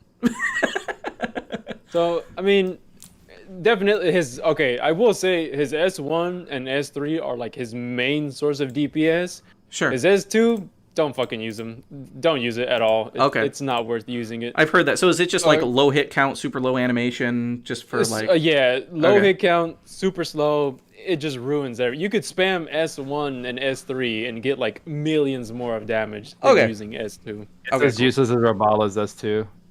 One of the most useless. Yeah. It's pretty much like that. Yeah, it's useless. skill, man. Well, okay. Let's be clear. If enemies are close enough to Rabala, her S2 is really good. Okay. It destroys things, If- but she tends to sit in the back if. of the map. But Yeah, exactly. Yeah, I ain't dragging her across. if the you've map got a to do Pablo this on thing. each side of you, it's going to chew them up. I'm just saying. Like, it happens. Alright. He does get his own accessory though. It's called the Fighting Beast Collar. It's very good. It's got 500 HP, 48 SDR. It's got resistance to blind, 5 resistance to dark, Yep. fire attack damage plus 8%, and then crit rate plus 2%. Yeah. So If it wasn't I mean, limited I've to used her, them a lot. I'd probably run it. Like, I'd run that on other units. That's a pretty good accessory. hey, I took him into Pablo. He's got surprisingly good Goddess Kiss returns. Like, not gonna lie, I was I can see honestly it. surprised. I could see it, Very especially good since we got the Goddess Kiss Fire Claw. procs. Like, this Fire Claw is basically made for him, which is great. Yeah. Do that. I mean, to be honest, you don't really need to use the. I mean, I know his trait says claw equipped, crit rate plus 5, and boost movement speed, and he's got claw boost. But I don't know. I don't really run him with claws, to be honest. I mean, you John can. says not to run him a claw. I'm gonna listen to him because he's the Beastmaster, right? Like, I mean, claw boost. When a claw is equipped, physical attack power plus 10%. I don't know. I mean, you can bypass that. I do not. It's I do not okay. sacrifice speed. Speed equals fun. Go away, Jawline. Oh, Fight okay. me. All right.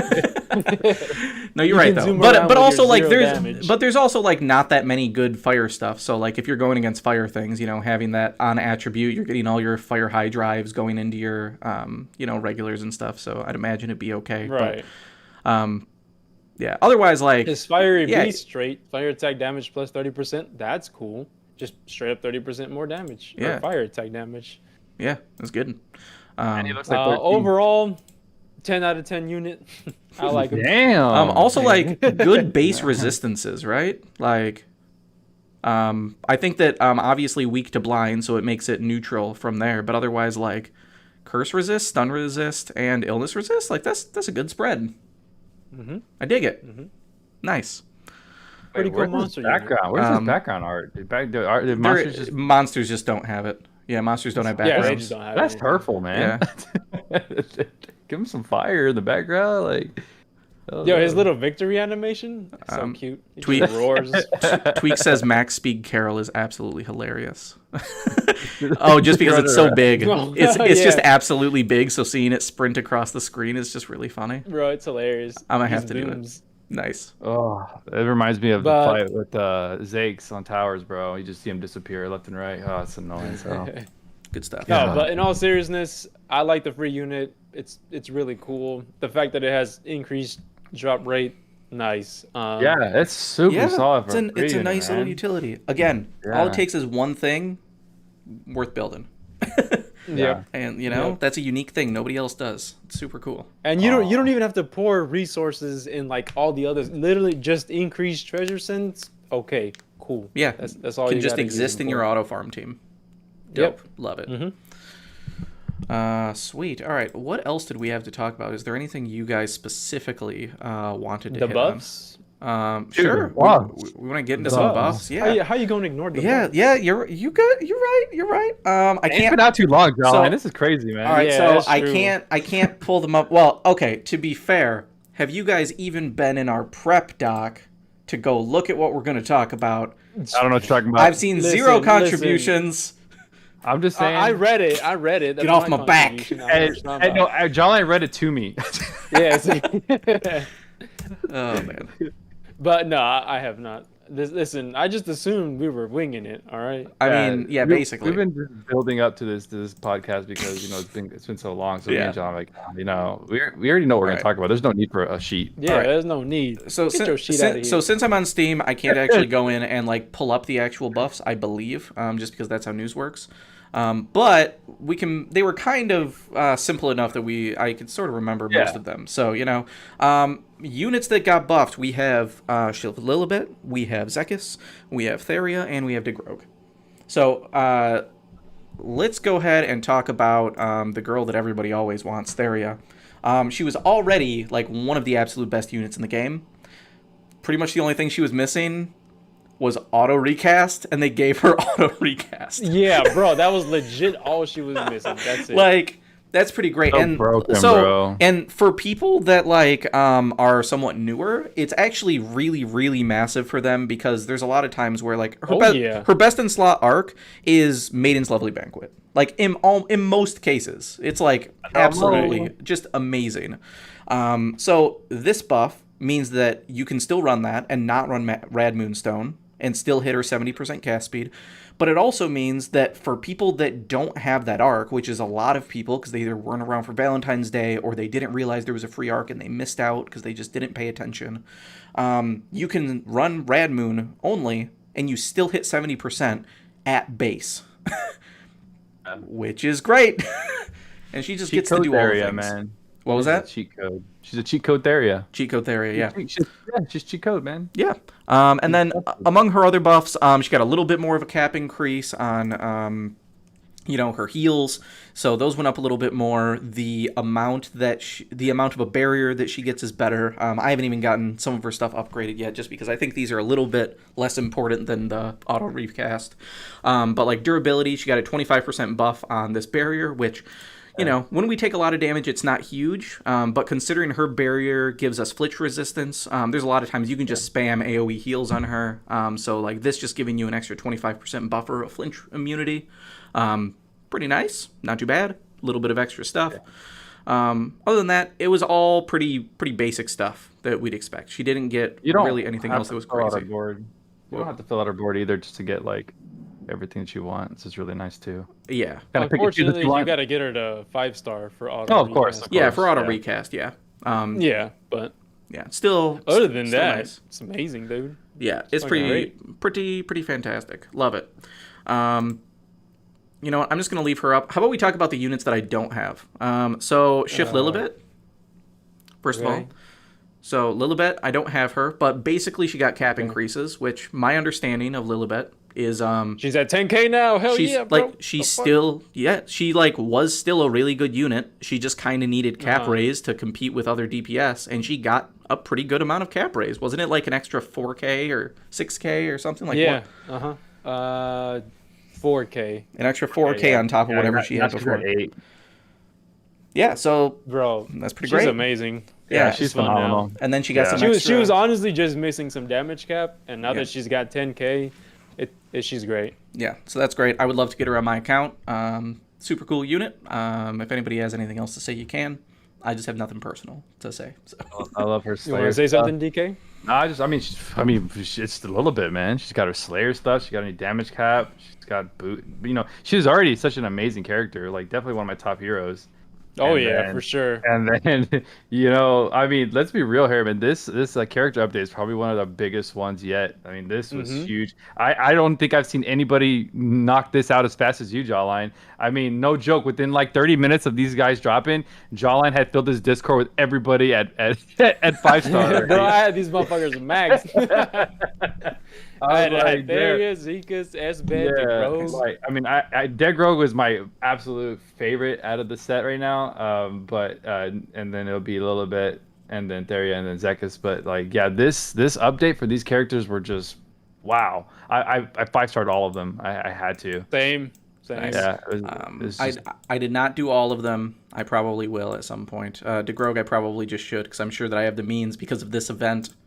Like, oh, she's so awesome, bro. Only Like, 54 eyeballs. Like, yeah, great. She is so freaking awesome, man. On her 5-star, I love it. Oh, so And- we're moving on to the Grog? Is that what's happening? Oh, Yeah. look, Yeah. look at that. Oh, yeah. Oh, and like, Do it. who else am I going to use? Don't be a bitch. Who else am I going to use Foreign Radiances on? You're Yeah, not. definitely. You're DeGrogue not. is Do getting it, the man. love for sure. Do it right now. On I did. Stream. I did. It's just lagging a little bit. Oh, yeah, sorry. There we go. We doing it. 30 seconds, bro. Beautiful. Love it. Sorry, my bad. Cool. All right. She's great. Yeah, so let's Love it. look at her E5 real quick, man. You know- it is. Bro. it's You know, we're going to nice. awaken her as well because I really like her. Yeah. Look at that. Nasty, bro. Look at that. Her voice, her VA is amazing too in JP. Like, Dude, yeah, is very, very good. All right, so yeah, her stuff that she got, I mean, kind of the same as a little bit. She got some more cap raises. I don't think there was really much more than that. I mean, extra, damage multipliers as well. But then, like, she has a base damage cap, and then she has a conditional damage cap based on, when you get weak once, and then you get healed back up, and then you go into this demonification mode. I'm guessing that's how you say that. Which Jawline was talking about in his time trial strat. He basically forced her to get into that state by getting under 30% HP. Not everyone's gonna be able to do that though. That's very specific to that one spell. Yeah, for sure. But either way, there's ways that you can do it, just not via the time trial and do it that quickly. But the point is, when you get below 30% though, like it's a thing you can do. Okay. And enough. you could also do things like it might work with like Soul Spark Revive. Like revive at 10%, and then it might just trigger when you get revived.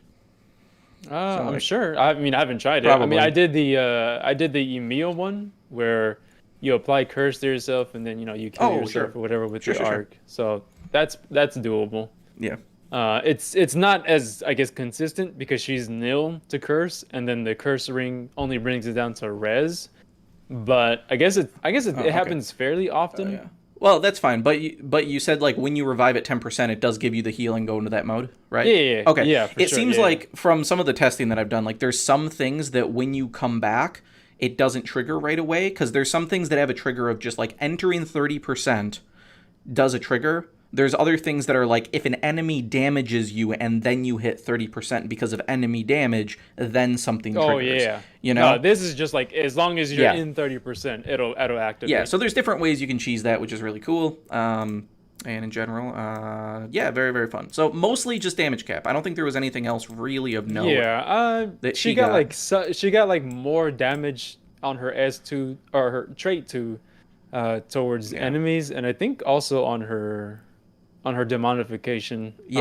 So more damage multiplication. The biggest thing is her damage cap. Yeah, exactly. So, good stuff. She just needed some more damage cap in general to just keep up with other units. She's relatively new anyway, so she didn't need a ton, but she got some, which is great. I have no arguments.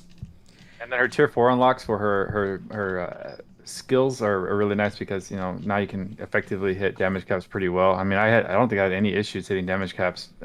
Even resistances. I mean, I don't think that I had too many issues before anyway. I felt like her damage, like her skill multipliers, I felt were pretty solid anyway. But just having more and more reliability on it, just great. Yeah, her S2 is just so much fun. Just oh man, all the lightning and just the colors. She's just so Yo, her solid. S3 is amazing. It's fun. Yeah. It's a lot. Dude, her whole She's kit such a is fun unit, man. Her whole Yeah, she kit really is so is. great. I really love her S2 as well. Like the range on it and like how hard it hits. Dude, you could just like nuke And an it's- entire like and it quarter has of a challenge map. Human for it? Slayer, and she has Real Human nice. Slayer, bro. Yeah. Like, And also she's like nasty. it's kind of not noted that much, but like I love her in arena, especially because you don't see it too much. But in addition to hitting her S2 hitting just a completely crazy amount of the map, doing a ton of damage, it also has a chance to apply illness, which means sometimes you can just get around people's awakens and like just like HP increases and stuff because maybe they're just not building against illness, they're building against curse or stun. So like just nukes people and then applies illness sometimes, and it's just she's beautiful. I absolutely love her. All right, and then the other unit that was big, we're gonna come over here, which I could have done for a little bit, but you know, get off my back. The big buff for Zekis before, he had this cool ability that basically said, hey, when you're attacking an element, if basically you're using elemental damage magic for attacking an enemy and they're resistant to it, it would reduce some of their resistances so that, which is what we talked about earlier, so that they're just not mitigating as much of your damage, making it thus easier to hit your damage cap. His buff made it so that it's not only magic, it is all damage. His physical attacks, if he has an arc skill, if it's his special, all of it ignores 50% of the resisted element, which is pretty crazy. Like Pretty insane. Yo, like- half attrition left? yeah, You're right. yeah, I mean, that's just insane. Like if somebody is 100% resistant to every single element, he just treats them all as though they're 50%. That's insane. And he still hits pretty damn hard. And you still have all your gear freed up to do whatever you want. You don't have to run Trish. Yeah. Like, maybe you still want to if you specifically are going for skills or something, but, like, that buff's pretty massive. And then I assume he got some cap increase. Maybe this was 5,000 before and it went up to 7. It was 3,500. This man got 3,500 increase. Oh, damn. So they doubled it. That's pretty great. Yeah. That's pretty great. Yeah. Nice. And one thing to note, I was gonna cover it in a video that I was working on, but his charisma, the damage cap, I know the damage cap here, it says all allies fire, ice, earth, and thunder physical attack damage plus 1,500. Okay. It actually applies to his magic too. His or if that everybody's? was I assume that's everybody, or is it just him? everybody's. Oh, okay, so it's just all of those elements caps just get a generic cap increase. That's pretty great. Yeah, Love it. I'm not sure if like it was intentional or whatever, but it also applies to the magic. Nice. That makes sense since like he's supposed to be hybrid. It could just be that this was a Right. translation thing and maybe physical's Yeah, just not maybe it supposed was to an be there. update or something. I don't know. Yeah. But it applies to his magic as well. Beautiful. That's really nice. And it's also worth noting that a couple updates ago we also got a buff to absolute 0. And since like Maja is a rainbow mage with a focus on light, Zekis is a rainbow mage with a focus on ice, and the big PP ice spell is absolute 0. This got a damage cap plus 5,000 increase as well. In a recent update. So, like, in addition to getting the 3,500 cap, this also is in here now. So, like, that's pretty good. That's pretty good. Yo, I'm hitting 2,800 or 28,000 on this. Yeah, that's Pretty great. Nice. I bet he fights Martigate pretty well. Yeah. In I general, mean, so. if you had hydrogen, disulfide or whatever, that'd be a lot better. Oh, But sure, Seeing yeah. 28k is pretty nice as well. Nice. Good shit. Yeah. All right. Anything else I missed as far as the buffs of these 4 units? No, no. well, we completely missed Vizard, but who cares about him? Was that, yeah. Did Wait, He got so- buffed too. Okay, so his buffs were useless. Is that what you're telling me? So like I shouldn't build him at all? Yeah, don't even worry about him. Damn. I really wanted a reason to build him just so that like you can put on his cool little spear thing and you can change his sprite to be bigger or I whatever. mean, you can still put it on, but you ain't gotta use him. Yeah, like I did and I have it, but I was hoping that I could like use him. I'm sure I could. Nah, there's no But, reason like, to use him. Yeah. Sad. Now, when you got Gobble and Carol. So let's talk about, since we kind of have been playing catch up, let's talk about recent news and like some of these banners because people are always asking, what should I roll on? I just got started in the game. What should I be doing? So we got Ultra Descent of Heroes. I mean, if you're a new account, this is okay. Rates are pretty bad though, to be quite frank.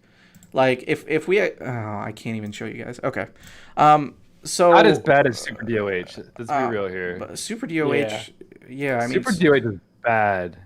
yeah, Super DOH Right. also really bad for sure. But one of the things that bothered me is like before when we got Super DOH, the amount of probability you had on each individual arc UR, if you added all of them up for like how many URs there were, your odds of getting any UR was higher than just the focused rate of the UR like on banner.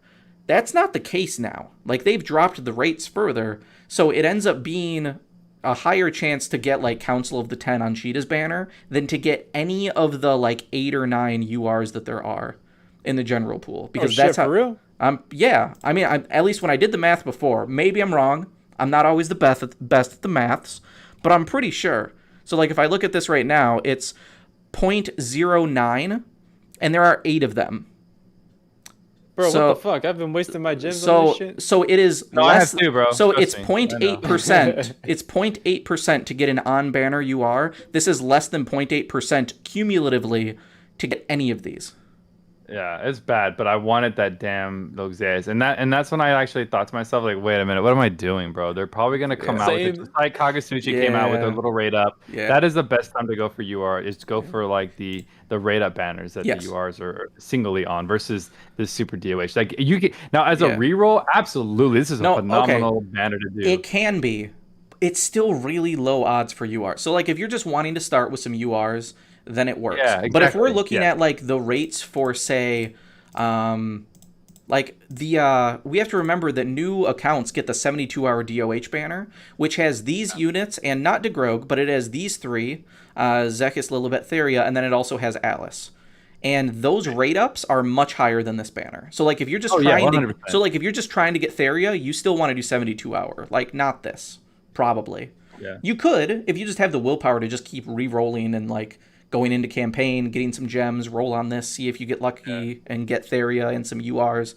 Okay, cool. But if you're just looking to start out with like Theria and like a decent DPS, 72 hours probably still more optimal, I feel like. Like honestly, like if I was doing a reroll, I would go for hands down. I would go for Shida and Log first try. That's exactly what I would go for. Yeah. And then go for the 72-hour banner on Theria. That's how I would shift it. Probably pretty good. 'Cause- I think there's plenty. yeah. Yeah, I think there's plenty of DPSs that would probably work. So like those totally work. I think I personally would go for Shida over Lug just because I think Lug is harder to build as far as like maximizing him. But I also don't have him, so that's just hearsay from talking to some people and stuff. So end game, he's OP, but 3 Shidas? what? 3 cancel 10s on the banner? Wow. And 0 Shida after doing 19 10 rolls. Holy crap. On chat. Somebody Oh, pulled 3 yeah, I cancel see it. 10s. That's pretty wild. Well, you're that much closer to max stock. Yeah. To honey elixir, man. Closer to an expensive honey elixir. Yeah, Yeah. exactly. Oh, man. man. That's rough, man. Yeah, and I've done my share pulled in the DOH, kind of Yeah. hoping, and then I started to realize, like, yeah, as an in-game player and as someone who doesn't really need anything, Bro, we shouldn't be doing this, DK. should not be doing this, man. Hell no. Yeah, not at It's all. just stupid. I'm dumb. It's fine. Yeah, oh yeah, I'm an idiot for sure. So I still needed Eliza though, so that it wasn't the worst. Like I still needed Eliza. There's still some DOA. I want Devon. I know it's an old unit, but I fucking From want the top. Devon, bro. Bro, you Nice. missing out. You Devon. missing I out. know, dude. I know. I want him. yeah. But it feels bad, bro. But So I would say, like, I know you said like Lug and Shida. I would say like if people started out with everybody says go get Theria because she's just so good. If you get Theria and then like one of any good DPS, you're probably good. Yeah. Like we're looking at Lilibet, Zekis, DeGrogue, these ones we've just talked about. Yeah. What are some of the other ones? So Baran, super good. Oh yeah.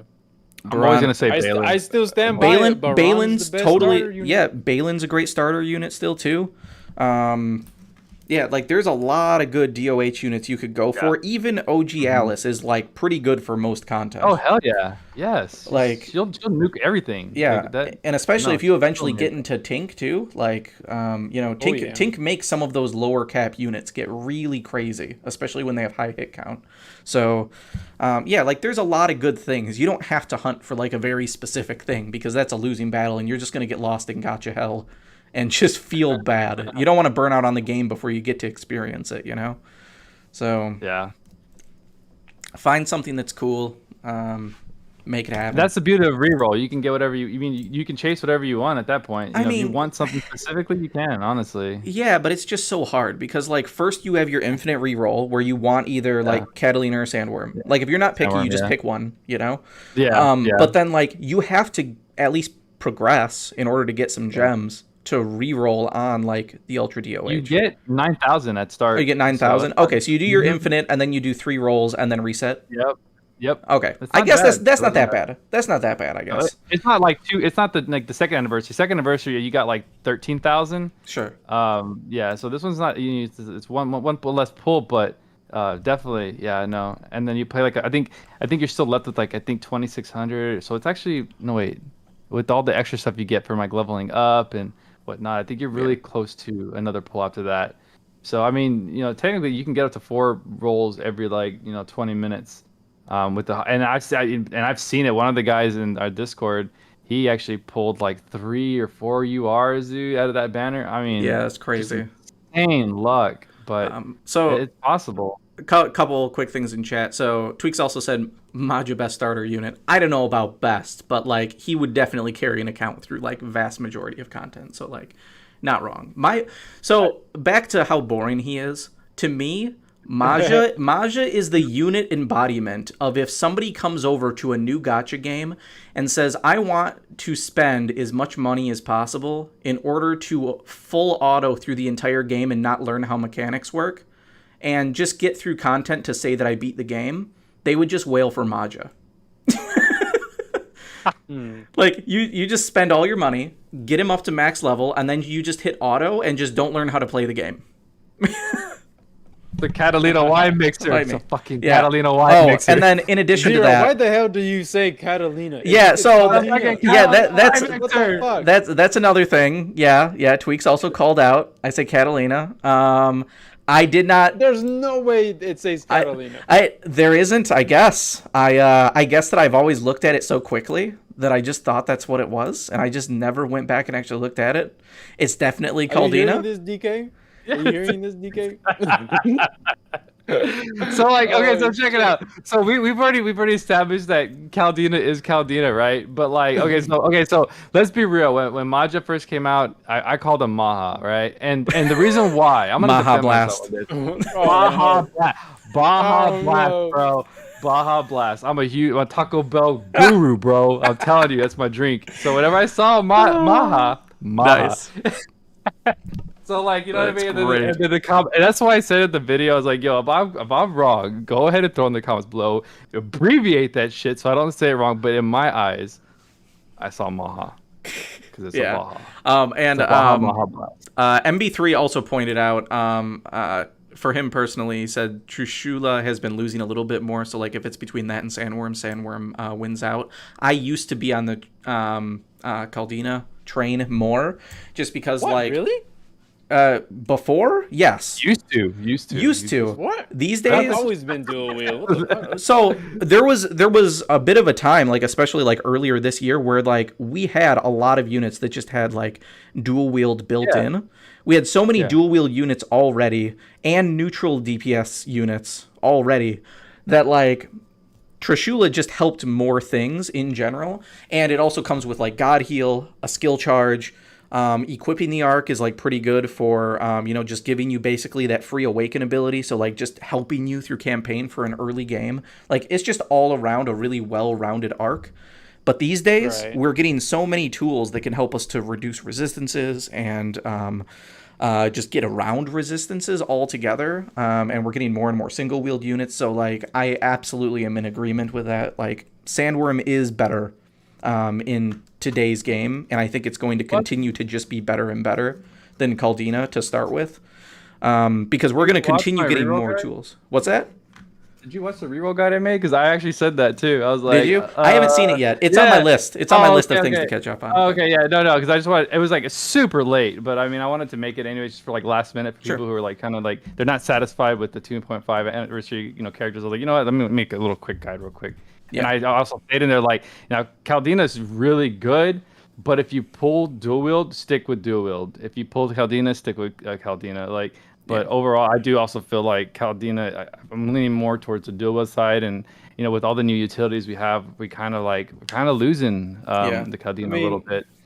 The way I saw it, or the way I see it, or saw it and see it now still, is, I mean, Caldina's great, but it's the Arc Ether that makes it great. And that weapon is literally for one unit, whereas dual wield, more units are coming out with, like dual wield and whatnot. But dual wield, I don't know, it just enables your unit so much. Like, I don't know. Yeah, there's so many ways that you can drop elemental resistance. It does. Yeah, it does. You're absolutely right. But before, there used to not be ways. There used to be almost no ways. No. Right. I'll give you a neutral DPS, but another knock against Trishula as well, because I have just in general been on a tirade against Trishula, just because I'm too hipster for it anyway at this point. Bro, now that I got sick of Trishula, I don't need that. Yeah, so I just hate it. But the other thing is, like, people don't talk about it that much, but not many units are made to use machines, which means you need to not only get Caldina, you also need either Skyship or Blaze Garden. Blaze Garden, that's what it's called. Okay, thanks. Yeah, Skyship or Blaze Garden for equip machine. Otherwise, you can do all the grinding or spend your Ethereum to get your Trishula and then not put it on your main DPS. So you know it's bad whenever you're running A2 and you're doing testing and you're like, why the fuck am I running Trishula? Single two-handed machine with Priscilla with A2. Like, oh man, this feels wrong. Yeah. She has a big ass sword and I'm giving her a little bitty squirt gun. Like, you serious? Yeah. I don't know, man. Somebody asked, can you even beat Grave of Heroes without Trishula? Yeah. I'd imagine you could. I mean, I haven't tried. I think now you can. I'd imagine you could. You can. Wait, I'm trying to think if I used it with Baron. I don't think I used it with Baron. Grave of Heroes, you can't use Baron. I mean, wait, Grave of Heroes. I'm thinking of Soul Eater. Oh, my bad. Oh, okay, yeah, no. Grave of Heroes. No. If you're doing the G Luke method, then I think you do need it because of all the multi-elemental. Yeah, you could use it. You could use other DPS for it, though. I believe. I did. I did beat it without G Luke, so it is possible. 100%. I did it with Logia. I mean, could you just use like a Rainbow Mage? Like, just make yourself a main Rainbow Mage to just hit each elemental weakness and just take out the elementals that way? That could work. I did it. Maybe. Yeah, it might work. Like I said, I did a Logia build and it worked out fine. It takes longer than the G Luke build, method, but yeah, it's possible without using her. Because someone had asked me in the Discord, is it possible to beat, Grave of Heroes without using the G Luke cheese? And I was like, well, yeah. Let me go ahead and do some runs, and I ended up doing it without her. So, yeah, I'm sure there's other ways too. There's probably a handful of ways you can do it. Sure, yeah. Tweaks. These are impressively bad strats from DK and Zero. Yeah, we're talking like trying to hobble shit together for people that don't have the ability to do things the right way, man.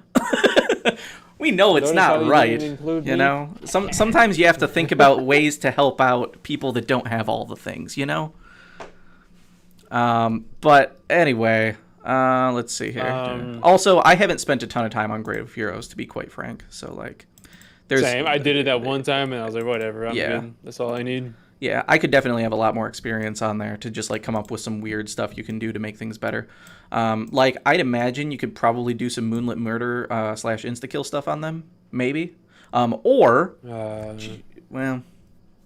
Wait, what? Tweaks, you son of a bitch. What did you say? Maybe.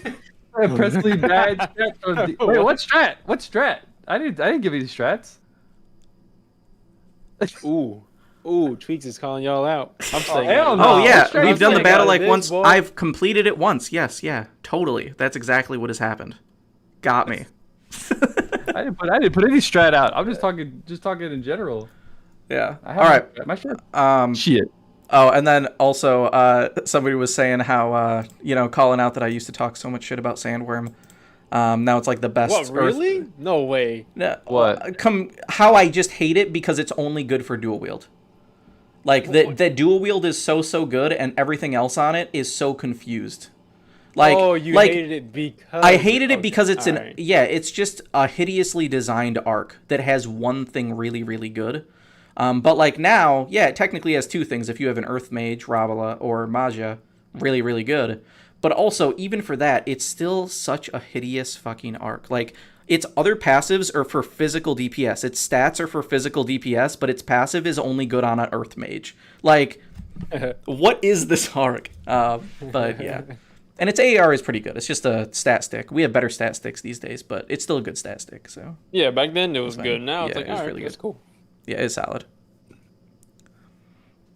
So I have Anyway. this thing. If we don't, have anything much to talk about, which I don't think we do, I have this feeling that after Annie, or maybe close to after Annie, we're gonna have a collab. Yes, of Probably. course. We're about due. I mean, we've had we've had at least 1 month since the last one. We're way overdue. Yeah. Actually, yeah. Not even a month after Yeah. FMA, we got near. So I've heard some speculation, people saying that maybe for New Year's, whatever we get for New Year's, we might end up getting the DOH selector back. So if that ends up being the case, it'll be huge for people. So on the very slim chance, like on the off chance it happens, just off of the speculation, save 30K. If you need somebody, Man, I don't know about reruns anymore. Edgar was saying reruns. I don't even know what they're doing anymore. I couldn't anticipate anything that for the future of what they're gonna do because I mean we haven't seen a rerun since Dr. Stone. So, and I mean, and every other collab has been fresh. So True.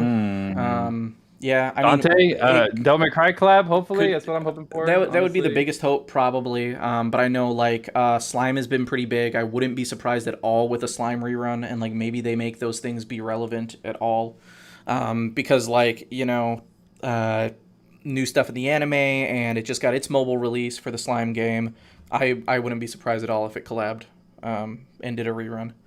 Hype up for both franchises, Yeah, Nier did it, so yeah, I wouldn't see why not. Jawline, I got your camera off. I don't know if it's intentional or not. Just making sure you know. Oh, that stupid camera. There you Sorry. are. Okay, cool. I guess I need to buy a new one. ReZero would be awesome. People miss would it so love a much. ReZero collab. I would as well. I mean, I still use Rem. She's still totally great as a unit in general. And I'd love if she got supercharged with a buff. Well, they'll sorry, also Bob. bring 2 new characters too, so who knows what they would do with that. Yeah. They usually bring 1 to 2 Wait. new characters. I doubt we get a new collab. Wouldn't we just get a fucking rerun of Slime? Most likely. That's what I was just saying was most likely, just because there's so much stuff going on with Slime right now. Between their mobile Yeah. game release and like new anime content and like it's pretty likely that we would see a slime collab, I think.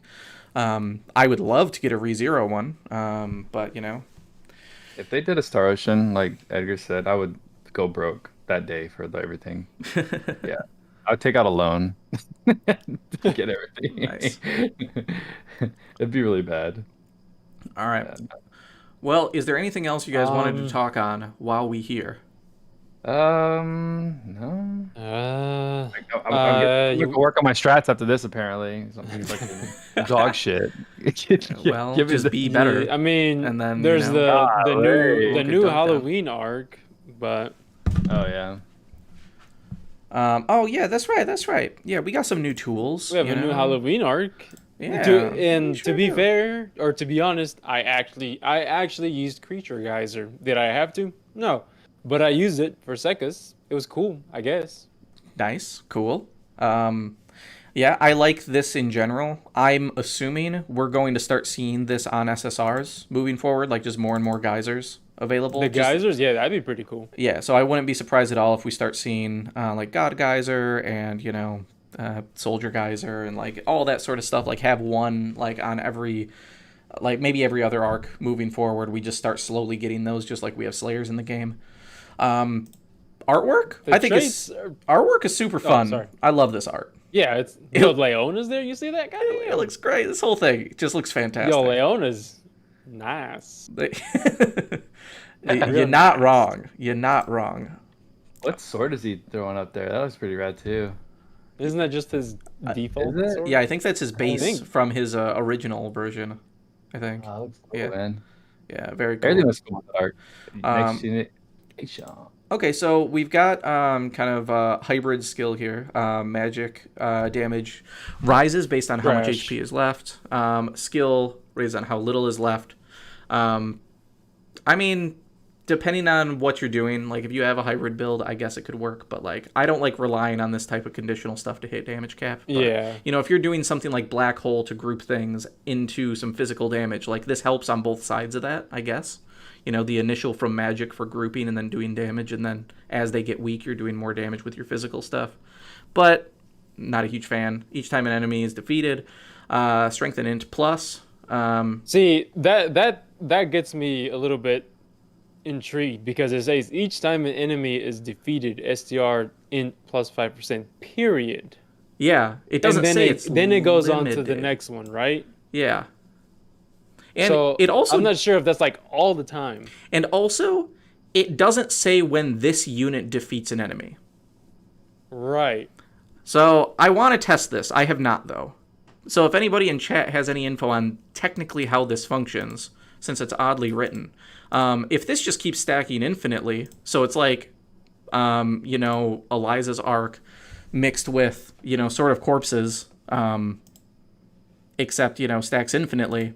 That's very interesting. I kind of doubt it, but you know. Yeah, I mean, with Idis's wording, you know, it's safe to like put that out there. Like maybe it does. But there is a period here, and this parentheses is specifically in this statement. Right. You know. Right. So yeah, good point. Good call out. I dig it. So skills on it, road boost, fine. This is actually not bad, like of an overall rate, I guess, for like generic magic damage. So let's just compare this real quick, also to like the elemental boost we looked at before, like 6 for 10. This gives you some mind to make your heals better, and then gives you +5 to all elements, not just 4 of them for 4. Right. So like, you know, it's kind of easier to slap this on than the other one. So. Not bad, I guess. But you can also get this on other arcs.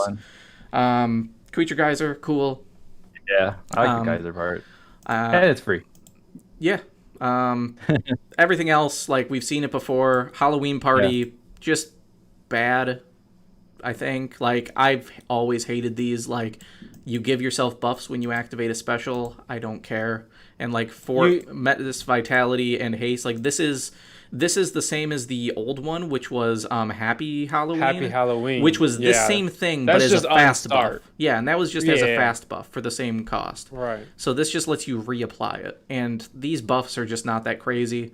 I personally hate the haste buff. I just don't think +25 to your natural regen matters when you can just, you know, cheat in SET via healing and, you know, all of your other different SET batteries. So... I just don't care. I don't care at all. I think that sucks. And it looks bad. If it was like 4, I probably still wouldn't run it. You know? It's just not good enough. They got to run it for free. All right. So yeah, that's that arc. It's fine. Halloween Pitchfork. 220 strength. Cool. Regular attacks are effective against human humans. Slayer or human killer. Human killer. Yeah. So like that's not bad. That's actually pretty cool. I like that. That's cool. Yeah. For sure. It's cool.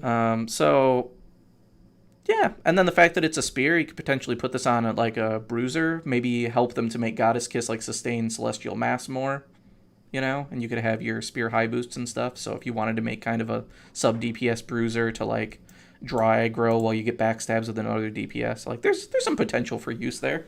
I dig it. It's cool. For a free arc, free ether reward, nice.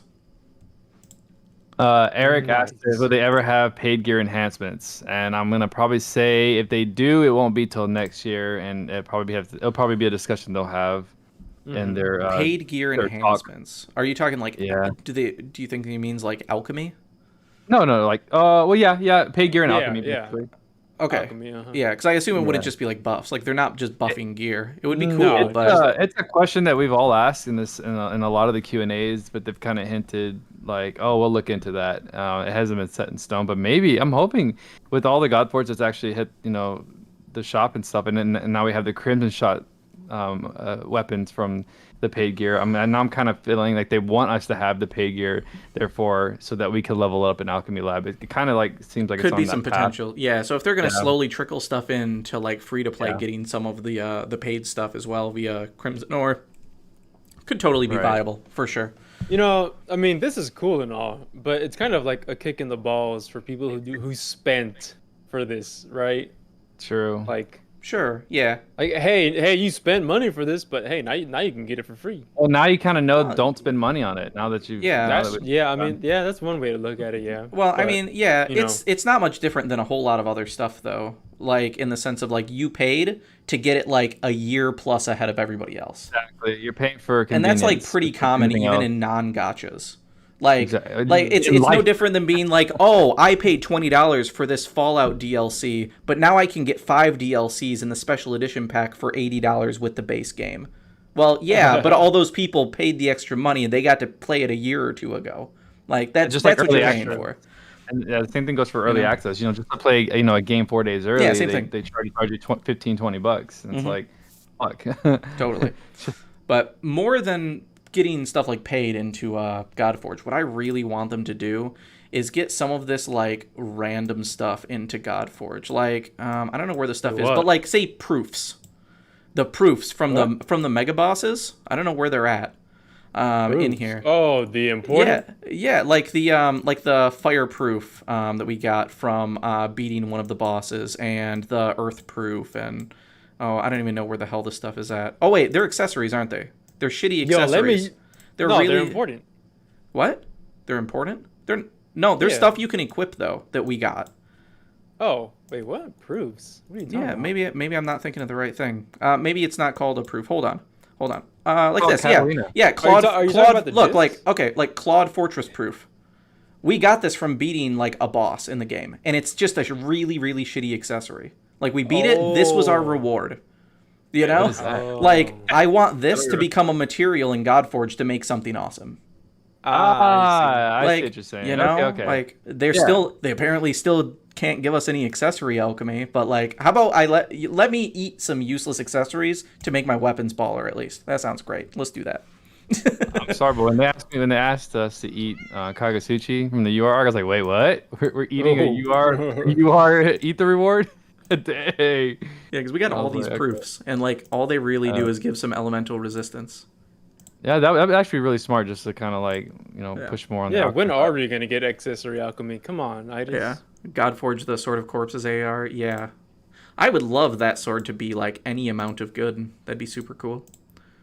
Dude, that's exactly what I said. Me and Tweaks on. I mentioned that in the podcast. on the same I was like, I on the really, same really wavelength. want that. Yeah, Yeah. Wasn't it good just for like stat flexing or whatever? I 'Cause it could never affected make it. SDR, I right? personally was not able to make it even work for that because it just went off of No? like base stats. So like it didn't scale really off of like your active buffs and things. Like you couldn't like there wasn't a way to stack it in because like the effect happened by snapshotting your base strength and then all your other buffs got layered on afterwards.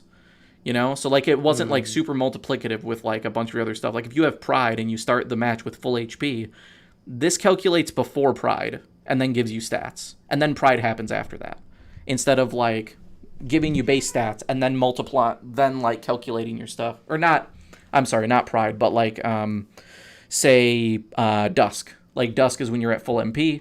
You Right. get a plus to your mind. That doesn't apply. Like that value doesn't contribute Yeah. into the 25% strength. You know, Or the corpses, Edgar. I remember things like testing that. It this, just yeah. it just wouldn't do it.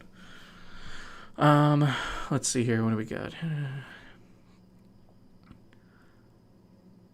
The best buff to mages is giving us ultimate casting on an arc. I mean, maybe like that could be a thing for sure. Yeah. Because we still don't have Brute Slayer. Fuck that shit. I want Brute Slayer on an arc.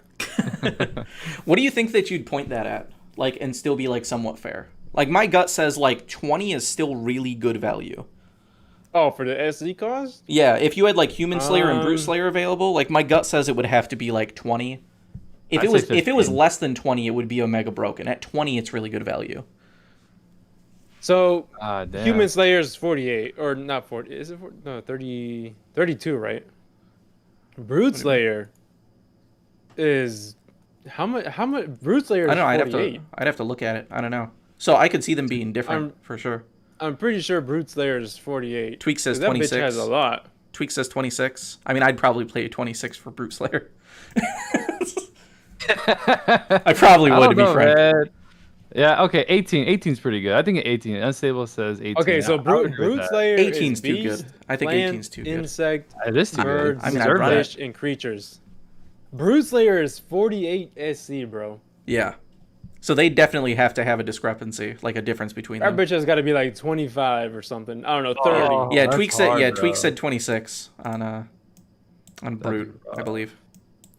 But yeah, if we ever got it, that would be pretty insane, and I would love it. Yeah, it's got to be pretty expensive. Be pretty I'd great. probably still run it, to be honest. Or actually, no. If we're just doing like like enemy specific, I would still run like the specific Slayer. But if I don't know, if you just wanted Brute Slayer just to have it, it'd have to be pretty expensive, like 30. Yeah. I mean, I'd say. really, the Y'all only keep going up. like the only. No, I mean it's 48 SC. Yeah. What the fuck? I mean, I know, really, but, the reason to run it is just so that you can have a lazy build where you're not swapping Slayers, and you can just run it in like That's true. 90% Yeah. of like multiplayer content and not be constantly swapping Slayers for the same unit. Otherwise, like, who would run it? Like, really, just put on the Slayer you good need. value. We have good value skills out there to where, like, like Honey Elixir, I feel like is way under what it would probably we would think it would cost if it hadn't been out yet.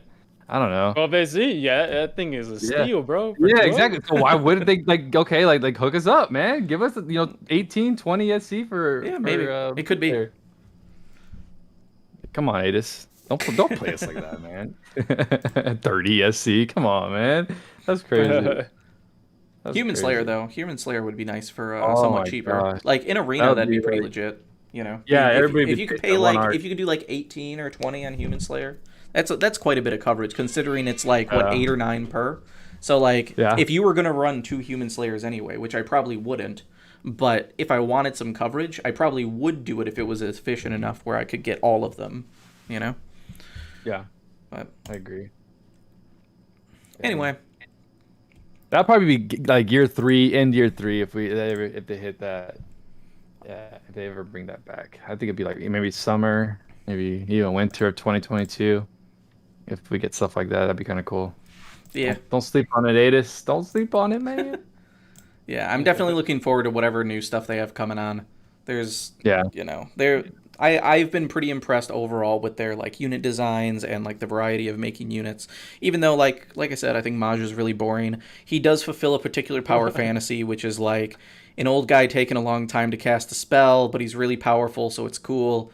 And like, if shit hits the fan and you really need to, he can karate chop the world. Cool.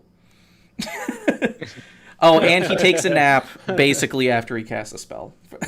Right. Not exactly, but like, What a goat unit, bro! I'm telling you. Which I will say, something that is really funny and satisfying with Maha Blast is when if he casts a spell and then they pop a shield and you're not running feint immunity, and then he just sits there taking a nap and convergence just makes him take no damage. So he's just got a spell taking like 10 seconds to go off and do damage, and everything's trying so hard to kill him while he's sleeping on the job, and then they all just die because they just have no chance at killing him.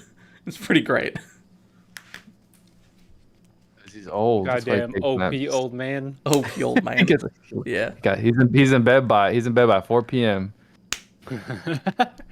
Tweak says, why does he take a nap? Yeah, if you're not building properly, that's all I'm saying. He takes a nap. Imagine not having, what is it, Stonebird? Right? Yeah, Stonebird or Theria. You could just have Theria in the party. Yeah, imagine not having those two. Or Bell Tower works too. Bell Tower works as well. Yeah, and it's also worth noting.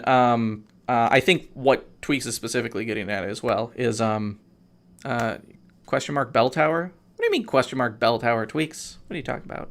Is that not the name of that arc? Yeah, it's Bell My Tower turn. of Guidance. Yeah. Yeah, bell tower of guidance, bro. When close to death, M&D plus 50% and no fainting from enemy Yeah, attacks. feint I bet you immunity. Tweaks didn't even know that. Yeah, Look feint. at that. He didn't even know. Bell Tower question mark? Fuck out of here. Feint immunity. I mean, granted, you probably want to be running some damage stuff on him, but if you don't have another feint immunity source, then do it. But anyway, what I was going to say is, yeah, normally you don't want him taking a nap, but the important thing is also, with these long-ass spells, even though they're just going to sit there and be boring and constantly cast the same things, the way that cast times work is like, when you basically have something taking up the cast space, or when you have non-stacking magic going to where you can't cast another, when you start queuing up another spell, that starts the timer for casting. So if it's going to take you 4 seconds to be able to get through the cast time because he's locked at 40% cast speed, if he has like Shining Zoc or Starverse going in the background or Nether Tempest, and that's happening and you can't cast, when he's queued up, he's getting through the time for that cast time. So like that 4 seconds can happen while the spell is animating. So as soon as it ends, you basically have insta-cast on follow-up spells. So it's not nearly as bad, which is nice. So that is a very nice feature that I did not know about. So yeah, because in the past I just run instacast on everybody because who has time to wait? But apparently Maja does. The fuck? Yeah. Well, it's good to know in general. Like that's really really good for just knowing for mages in general. That's a good piece of knowledge. So. Yeah, we would talk about the story, but you guys already know. Y'all didn't. Story. Yeah, I mean, if you want to talk about your excitement for the story, I'd love to hear about it. I've been loving listening to people's lore videos. Just to shout out some other channels, like Buddha made at least one lore video talking about some stuff. The Dojo has started to make some lore videos as well. Dojo. Yeah. I think I heard of him. Is he? He's pretty new, I think. So, he's pretty new. He started just a couple months ago or something. But yeah, he started doing some of the stuff. So nice. I have to check him out then. Stuff. Yeah. So yeah, that's exciting for me, just because, like I said, I don't do the story stuff. But if somebody wants to go through and figure out all the stuff, I don't think there's a lot of people that do the lore stuff, huh? Yeah, no, that's got to be like some of the most time-consuming content to make, depending on how you do it. I bet, yeah. Like, you could go and just like read the lore entries and stuff, and just find all the ones that are relevant, which is kind of the vibe that I got from like Buddha's, which just having somebody that can like organize the stuff and read it is really good. But like Dojo actually like writes his own scripts and stuff, and like puts it together in a way to like tell a story uniquely, which is like that extra step up, which is really great. So that's cool. If people don't want to like read the story and all the context, and they could just watch that and kind of get like a rough draft of it. Yeah. Another thing that would be really nice is like if we could get a new content creator on the scene that would go through and just like through their entire playthrough record every single like cutscene and stuff that's like lost in the ether.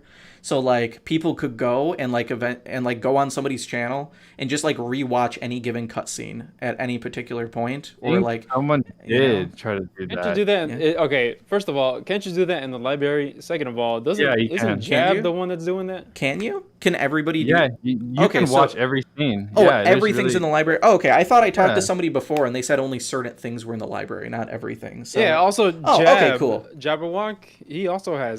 I'm pretty sure his whole channel is just about that. Just lore, yeah. Okay, cool. Yeah, nice. It's just that. Nice. The only problem with that is I don't know, like, man. I guess most people just don't like. I don't know. They don't want to read it and they don't want to watch it. So it's kind of hard to do that. That's like the downfall to that, really. Yeah, but for sure. I mean, that's but either way, if it's already in the game, if that's reading it out of his own script, that's good. That's almost like a bedtime story for me, bro. Yeah. Shit. Yeah. Oh yeah, bro. The library has everything. Chapter 1 through all that shit. Yeah, has it all in there. So like even I have like gone back. Shows how much I genuinely care. That's nice too. Back to what I was saying though, I did like the in-game fight of Arc 2, or the end of Arc, the newest Arc that came out. That shit was badass. I actually was like kind of like glued to my phone, like reading everything, and the last fight was fun. And I'm not gonna say anything because I know a lot of people haven't done it yet, but true. It's cool. It's cool. I like it. Nice. I'm digging Arc 2, man. I'm digging it. It's very deep. Fucking nerd. Man, and there's flashbacks. See, I don't want to get into it. Yeah, no. But yeah, it is what it is. Yeah. Cool. But Start making then- some lore vids, DK. Do that. Man, Get into dude, it. Get yeah. into the Do it. stories. Do it. You know. I actually thought about it. No, I thought about it. I was like, man, do I have time though? The thing is, I have time to make a lore video. Yeah, probably not. That's going on in my life right now. I can't really like sit there and be like, cut this scene, this scene, this scene, and then write a script and then talk about it. I mean, if Dojo's already doing it, I'm not gonna step on that. Like, hell no. I'd rather let him do that shit. Yeah. And I'll watch it. Yeah. Seems good. There you go. Good shit. I don't think there's anything else, is there? Nah, I don't think Guys? so. No, that's we pretty much covered everything in 2.5 hours. Let's go. Yeah. Not Easy too clap. bad. It only Not too bad. 2.5 hours. That was a good one because I've been Seeing for us how long you were gone, Zero. Yeah. Yeah. I think Life, that's I'm good. man. sure. Yeah, I'm Life. sure there's some other stuff probably we could have talked about, but I doubt it was super pivotal to the Um, point that it really mattered much. No, not really. I don't think there's anything big. I mean, no, not really. I think we covered everything, to be honest. Carried all the characters, all the buffs. We carried all the banners, whether you should pull on them. We did the new characters that came out. We covered it all, man. Godforge. I mean, I don't have anything else to say. It If you guys doesn't do. feel like it, man, because I'm not gonna lie, it was a lot of fun today. So thank you guys for all who showed up. You guys are awesome. You guys are rock stars, man. Good shit. All right. Well, till next time, everybody. Thanks for stopping by. Love y'all. Go forth and murder things. Murder. See you guys. Later, guys.